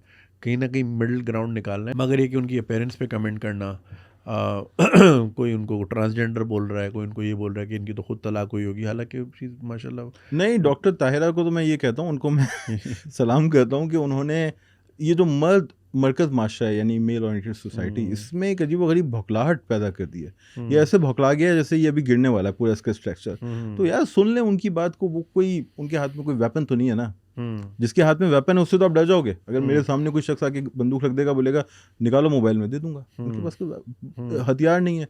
कोई बात वो कर रही हैं, आप उनसे सुन लें, उससे डिसएग्री करें, अपनी राय दें। आपके पास भी आपकी फेसबुक वॉल है, उनके पास भी अपनी फेसबुक वॉल है, वो अपनी वॉल ही से बात एंड आई करते हैं। Think at the end of the day, जैसे कि हम हमेशा जानते हैं, डायलॉग से ही चीज़ें बेहतर बातें होती हैं, बेहतर लेकिन वो होंगी तभी हो सकेगा कि जब आप धीमे लहजे से दोनों साइड से, मैं किसी की दोनों साइड साइड नहीं से। ले रहा, दोनों साइड से। अब वो कहते हैं जी ये शोर क्यों करती हैं, क्योंकि आवाज़ नहीं जाती। किसी ने एक बार बड़ा अच्छा सवाल किया था कि जी पाकिस्तान में उस वक्त तक प्रोटेस्ट माने ही नहीं जाते जब तक सड़क बंद नहीं हो, जबकि बाहर मुल्क में हम देखते हैं कि वो बकिंगम पैलेस के सामने या 10 डाउनिंग स्ट्रीट के साइड पे या फिर वॉल स्ट्रीट के साइड पे वो एक पूरा सा बैरियर लगाकर वहाँ खड़े हो जाते हैं। तो उसकी बुनियादी उसका जवाब यही था, और किसी साहब ने दिया भी था, कि भाई हमारे यहाँ जब तक गाड़ी को आग ना लगाओ ना तो हुकूमत के कान पे जूं ही नहीं रेंगती, तो इसलिए ये करना पड़ता है। करना वो पड़ता है। महज़्ज़ब माशरे हैं, खैर अब उसकी भी डेफिनेशन अब लोग बोलेंगे जी कौन सा महज़्ज़ब, वहाँ ये होता है वो होता है, या फिर चले कि वो सिविलाइज, चलो बात तो वही होगी सिविलाइज या महज़्ज़ब, मगर ये कि वहाँ पे कम से कम सुन ली जाती है कि अगर वो साइड पे भी खड़े हुए हैं। अब तो हम देख रहे हैं अमेरिकी यूनिवर्सिटियों में बड़ा बोचाल है फ़लस्तीन को लेके, जो कि बड़ी खुशाइन चीज़ है। और देखिए बात मनाई भी वहीं से ही जाएगी, क्योंकि ताकत का मेंबर फिर वही मुल्क है, और वहीं के लोग अगर कुछ कर सके तो कर सके। हमारे मुल्क में हमारे अपनी कोई हुकूक नहीं है, हम दूसरे के क्या कैसे ही ले क्या सकते क्या हैं। बिल्कुल। हम खुद यरगमाल हैं ये यहाँ गमान पे। नहीं, देखिए फ़लस्तीन वाले मामले में तो सबसे ताकतवर आवाज़, ये थोड़ा सियासी मामला हो जाएगा गुफ्तगू का, हाँ, वहीं से उठी है। यूरोप और अमेरिका से सबसे देखिए ताकतवर आवाज़ इराक उठी है। वॉर का सबसे बड़ा प्रोटेस्ट दुनिया में कहाँ निकला था? इराक वॉर के खिलाफ लंदन में निकला लंदन था, में टोनी निकला। ब्लेयर के खिलाफ बिल्कुल, निकला था। बिल्कुल। तो वही ताकत के सरचश्मे हैं, वहीं पे ही कम से कम जो फैसले वहीं होने हैं। हाँ, करने पे आए तो वो कुछ भी कर कुछ लेते भी हैं। कर निकाल लेंगे। लिए थे ना वेपन्स ऑफ मास डिस्ट्रक्शन, फिर वो ग्रीन ज़ोन जो मैट डेमन की थी उसने फिर बताया भी। अच्छा ये भी एक बड़ी अच्छी चीज़ है कि वो ऑन गोइंग मसलों पे फ़िल्म बना लेते हैं। बना लेते हैं। हमारे तो हम तो 71 वॉर पे भी नहीं बना सकते, 65 भूल ही जाए ना। हुँ। वो ऑन गोइंग मतलब वॉर ऑन टेरर चल रही थी, तो ये ग्रीन ज़ोन आई और इस तरह की बहुत सारी फ़िल्में आई। बहुत फिल्में हैं। तो वहाँ पे ये भी इतनी अपने आज़ादी है। प्रोपेगेंडे को वो खुद भी जो है हाँ, उसका तज़िया करके उसको हाँ। वो ऑलिवर स्टोन तो सबसे बड़ा दुश्मन हुँ, ही सीआईए का है। वो तो हुँ। भाई कभी कैनेडी को निकाल के ले आते हैं, कभी वो क्या, और वो 4 घंटे से छोटी फ़िल्म बनाता ही नहीं है। बिल्कुल, बिल्कुल। तो वो लड़ते हैं अपने उससे। और आपने ब्रैड पिट की अगर वॉर मशीन देखी हो, हुँ। तो वो तो सेटिंग, खैर वो तो आर्मी चीफ़ को निकाल दिया गया था। तो आपका इत्तेफ़ाक हुआ फ़िल्म देखने नहीं, का? नहीं, ये वॉर तो मशीन वो है। बेसिकली रोलिंग स्टोन के एक वो थे, आप ही जैसे सहाफ़ी थे, वो हुँ, इंटरव्यू करने अफ़गानिस्तान आए थे आर्मी चीफ़ का। हुँ। आर्मी चीफ़ थे या स्टेशन चीफ़ थे, इसका मैं तरदीद कर दीजिएगा। तो आपको याद होगा 2010-11 में आइसलैंड में वोल्केनिक इरप्शन हो गई थी और पूरी फ्लाइटें बैठ गई थी यूरोप की, बिल्कुल। Trans Atlantic. वो तो कह रहे थे कि अभी काफ़ी अर्से तक 2 मसला रहा महीने था। तक, बिल्कुल। तो वो महीना फँसे रहा उनके साथ। अब जब मैं आपके साथ, अभी तो मैं एक डिस्टेंस रख के आपसे मुखातिब हूँ, लेकिन जब मैं महीना रहूँगा, बोलूँगा और इकबाल क्या हाल है यार, फिर हुँ, भी होंगे, आप समझ बिल्कुल। रहे हैं ना? तो उसमें ना जब वो कोज़ी हो गया जनरल, हुँ, तो उसने बोल दिया यार ओबामा अभी, हुँ। उसने जाके रोलिंग स्टोन पे लिख दिया, सही। और इस बुनियाद पे उसको निकाल दिया गया। हुँ, फिर बाद में उस बंदे का मर्डर भी हो गया। मर्डर कहते हैं एक्सीडेंट हुआ, गाड़ी ने खुद ही रेस पकड़ ली हुँ। और दरख्त से टकरा गई। वाह! कहा जाता है कि वो गाड़ी हैक हो गई थी, क्योंकि आजकल हम देखते हैं कि बिल्कुल। गाड़ियाँ कंप्यूटर से चलती हैं। हुँ। तो कहा यह जाता है कि उनको उस बात की सज़ा दी गई, क्योंकि हॉलीवुड हिल के जिस इलाके में वो गाड़ी लेके, वहाँ अमूमन लोग मोड़ पे तो गाड़ी स्लो करते हैं, स्लो कर देते आप हैं। 120 पे नहीं गाड़ी लेके जाते अनलेस कि आप ड्रग्ड हो या कुछ हो। तो वो बड़ी अच्छी फिल्म है, ज़रूर देखिएगा, वॉर मशीन। तो इस तरह वहाँ बिल्कुल आपने सही कहा कि हाँ। वो इस तरह की फिल्म्स बनाते रहते हैं जहाँ अपने ही किए हुए अपने करतूतों का तज्जिया करने की उनके यहाँ बहरहाल हाँ, कुछ इम्कानात हैं। मतलब जैसे ज़ीरो डार्क 30 में उन्होंने दिखाया वाटर बोर्डिंग, जो जिसके हम्म, बारे में बड़ा कहते हैं कि सबसे खतरनाक तरीका कार है टॉर्चर का, और उन्होंने करके दिखाया कि हाँ जी ये करते रहे, बिल्कुल। अबू गुरैब में ये जुल्म करते रहे। तो अब ये डोंट लुक अप जो आई हाँ, हाँ, उसके अंदर भी उन्होंने जो ट्रम्प इंतजामिया थी और जो पूरा कल्चर है, सिर्फ एक अपने प्रेसिडेंट की बात नहीं की, पूरा जो कल्चर उनका बना हुआ है सियासत का, जो इंडिया में भी अब आ गया है हाँ, मोदी साहब की वजह से, उस पे उन्होंने एक ज़बरदस्त किस्म का तंज किया हाँ, और बहुत शानदार कास्ट लेके फिल्म बनाई। हाँ। और डिकैप्रियो की, टैरेंटिनो की आखिरी फिल्म कब आ रही है? वो भी बनाते बनाते वो रुक गए, कह रहे मैं नहीं बना रहा। हाँ, वो यही खबर थी कि जी चूँकि अब मिजाज बदल गया है तो वो कोई नई फ़िल्म करेंगे शुरू। वो कब करेंगे ये तो हतमी नहीं है, क्योंकि ये इतने बड़े डायरेक्टर हैं कि अपने फ़ैसले करते हैं और जब भी होगी बहरहाल उसकी उसकी फ़िल्म्स तो बहुत इम्पोर्टेंट है। मेरे ख़्याल में सिनेमा पे उसका असर भी बहुत है, मॉडर्न हाँ, सिनेमा पे। मतलब एक बड़ा नया कल्चर जो है मुतारिफ कराया उन्होंने। अपनी तरह की फ़िल्म बनाई ना, यानी कि अपनी तरह के जैसे दीवाने हैं तो वो काम किया। ये और नॉलन जो हैं ये अपनी तरह की कहानियाँ सुनाने वाले हैं। हाँ, कहानीकार मैं कहता हूँ, स्टोरी टेलर हैं और हम्म, अपने ढब पे सुनाते हैं, अपने टेक्सचर में सुनाते हैं, अपना उस्लूब है हम्म, इनका, जो वाक़ई बहुत काबिल तारीफ़ है। ज़बरदस्त। जॉन भाई के किस्से आप बड़े, मैंने सुना आप सुनाते हैं, ज़रा आवाम को भी सुनाइए भाई कुछ। देखें, जॉन साहब से मुतालिक मेरा मौक़िफ़ ये है कि बड़े जो शायर होते हैं ना, वो हमारे पास कई बड़े शायर गुज़रे हैं जिनकी अपनी कहानियाँ हैं, मगर कुछ किरदार ऐसे होते हैं, कुछ शायर ऐसे होते हैं जो खुद एक कहानी बन जाते हैं। तो जॉन भाई ऐसे ही एक किरदार हैं जो एक कहानी भी हैं और अमरोहे से वो चले, कराची आके बसे तो कराची को भी अमरोहा बना दिया। और ये बड़ी अजीब बात है कि कराची जो शहर है और जॉन भाई हैं, ये एक दूसरे के साथ-साथ चलते हैं, यानी ये कहीं तक़सीम नहीं होते, ये एक साथ-साथ आगे बढ़ते हैं। और जॉन भाई बड़े शायर हैं बिलाशुबा, जॉन एलिया साहब, लेकिन अपनी ज़िंदगी में ये इतने मकबूल नहीं थे, क्योंकि जब ये ज़िंदा थे तब तो जनाब फराज भी मौजूद थे, क्या कहते हैं, नासिर भी उस दौर में गुज़रे, फैज़ साहब थे, मुनीर नियाज़ी थे, जालिब थे, अनवर शहूर साहब को उस ज़माने में ख़ासी शोहरत हासिल थी, अब भी है, बहुत बड़े शायर हैं। ये अपने इंतकाल के बाद जॉन साहब को जो सोशल मीडिया का असर है वो भी नज़र हाँ, आता है कि चूँकि ये एक आर्टिस्ट थे, परफॉर्म किया करते थे। एक छोटा सा किस्सा, हमारे दोस्त हैं इरफान जावेद साहब, उन्होंने अपनी किताब सुरख़ाब में लिखा कि एबटाबाद में जॉन साहब ने मुशायरा पढ़ा, अब मुशायरा ख़त्म हो गया तो वो स्टेज पे कलाबाजियाँ खाना शुरू हो गए। तो जॉन भाई स्टेज पे कलाबाजियाँ खा रहे हैं, तो एक साहब थे, अदीब थे, वो गए, उन्होंने जॉन भाई से कहा कि मैं जॉन एलिया साहब आपका बहुत बड़ा फ़ैन हूँ। तो वो कुछ देर रुके, उनकी बात सुनते रहे, उनका शुक्रिया अदा किया। जब उन्होंने एक और बार ये बात कही तो आखिर में जॉन भाई ने उनसे कहा कि बहुत शुक्रिया, अगर आप बहरहाल मेरे इतने बड़े फ़ैन हैं तो आएँ आप भी मेरे साथ कलाबाजियाँ खाएँ। और अपनी कलाबाजियाँ उन्होंने फिर शुरू कर दी। ओह, तो ये जॉन भाई की शख्सियत में एक उनका एक वो था, मिज़ाह भी था, हुज़्न भी था, यानी कि दर्द भी था। और एक हमारे दोस्त ने किस्सा सुनाया है कि जॉन भाई के घर वो गए तो वो उस दिन बहुत खुश थे, तो उन्होंने बताया कि हमारे लिए रिश्ता देखा गया, हमारे घर वाले लड़की देखने गए थे और उन्हें लड़की पसंद आ गई है। फिर जॉन भाई ने आखिर में मुस्कुराते हुए कहा कि कल वो लड़का देखने आ रहे हैं। तो ये उनके मिजाज का हिस्सा था।